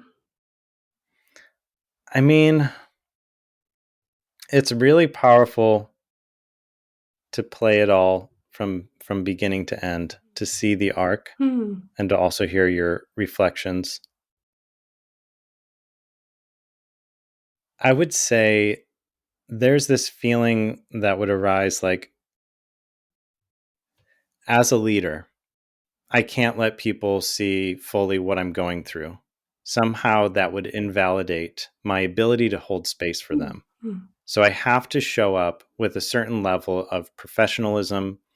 And, the truth is right now, I want to coach people and support people. It's just a different type of person and a different type of offering than I've been offering. But there's like this limiting belief that I see in myself and in many others that has been around on this planet for so long, which is that as a spiritual guide, you can't let people see your shit. Like, and if you do, you have to wrap it in a complete lesson Oh yeah, that is if they teachable. see your shit, it has to be you on the other side of it, having figured it out. Yes. Not that you're actually going through shit, which we always are. It's not. But I'm only going to talk about that once I've figured it out. And in the same sense that I talked about, like, our social media is like almost behind where we are in our personal life. Yes. How do we close that gap? And I feel like this conversation, I definitely shared. I knew it was gonna be vulnerable, and we were gonna go into areas where I was like, but that's also my soul's mission. That's what lights me up. Yeah. And I would like to be a permission slip for other people to remember that they can be really powerful leaders, even when they're fucked up. That this idea that you need to heal everything in your life in order to help another person is bullshit. That the more we step into this place of authenticity, especially as spiritual guides, the more we break this like calcification that has shown up with spirituality and religion, where the person on the stage, the person, giving the sermon is this channel for God, and they don't have a bunch of shadows behind them. But if we, as leaders, as people who are just showing up as creators and people who share on Instagram even, if we bring some of that to the table and more of it in a conscious way, that is the fucking juice. That is the most transformational thing. It's, again, not an obstacle to healing. It is the healing. It is the transformation. It is what we are looking for. It's that place where just through you sharing your experience and me listening with no connection to you, I can transform in the privacy of my own home, looking at my phone. I can feel validated. I can feel safe. I can see a template for my own truth reflected back at me. But if we don't let people in, if we don't show those parts of ourselves, our content is going to fall flat. What we share with the world is not going to reach anybody. Yes. And if it does reach anybody, it's going to reach someone that you don't actually want to work with because you were being inauthentic. So you're going to pull in other fucking inauthentic people that are going to bleed you dry. A bed that you have to then get in. And then you're mad about the bed that you made. No, it's so real. Oh, that's so real. Just let them in off the bat, so that they know who you are when they step into your office. Yes, totally. Right. Yeah. And also, like, when we're not portraying something that's authentic in this kind of social media world that we're talking about too, we're participating in keeping the whole realm stagnant. Because on some level, we're just adhering to the status quo. Like, that sounds kind of intense, but it's true. It's like, we're just kind of letting the realm stay stagnant because then that's what everybody thinks is acceptable. That's what we think is okay to do online or whatever. And there's all sorts of layers of this, but does that make sense? It's like, absolutely. Like, the universe is constantly expanding. And if we are the universe, then we also need to be constantly expanding. Yes. Yeah. Wow. Okay. Whoa. Okay. Holy cow, brother. It's been 2 hours and 11 minutes. Okay. One more thing before we go for realsies. How can people find you? What's your favorite way for people to contact you? Rami Dreams on all things. So Rami Dreams is my Instagram handle, and it's also my URL. Mm-hmm. Do you want to take just like 1 minute to sell? I'm going to make you uncomfortable. Like, do you have anything that you're offering Basically, right right now I'm writing a book, I'm creating a virtual course, and I'm in the midst of this creative explosion. It's not available to It's the in the public, but I do have incubation stage. I have free offerings on my site. So I think if you want to get to know me and you want to experience what I'm about, I have this Spiral of Authentic Creation workbook, basically for conscious artists. And I believe everybody's an artist. I love it. And so that's my new, direction that I'm taking things is working with people to reactivate their creativity, to follow their soul's calling. And basically, this idea that creativity, artistry is the spiritual practice, that the artist studio is a temple. And that when we dedicate ourselves to consistent acts of creation, we can heal our bodies. I feel that. I would love to learn from you, so maybe I'll check that stuff out too. Cool. Yay! Okay. Well, we need to go like to the bathroom or something, or drink some water, maybe. Sounds great. Yeah. Wonderful to have you. Maybe I'll bring you back and we can talk about business ick. I don't know. That just like sticks out to me. I'm like, that would be really fun. I would But love whenever to. you feel comfortable. Anytime. Yes, I would love to chat more. This was awesome. Okay. Thank you so much, Hanna. Sick. Okay, I'm gonna stop the recording. All right, that's a wrap. Thank you so much for listening. The information for the guest that I brought on today is down in the description wherever you're listening to this podcast. And if you enjoyed this episode, you can see what I'm all about on my website, hannawilliams.com. That's HANNA Williams.com. Or you can catch me on Instagram at GracePilled, Grace Pilled. And I post videos and memes. That is a place where I am definitely the most active. And if you feel really inspired to dive deeper into my work, I especially recommend my Patreon, which is my massive library of everything I've ever taught over the years. And so I'll see you there, or you'll just keep listening to the podcast. Do whatever you want. You have free will as always. Thank you for being here.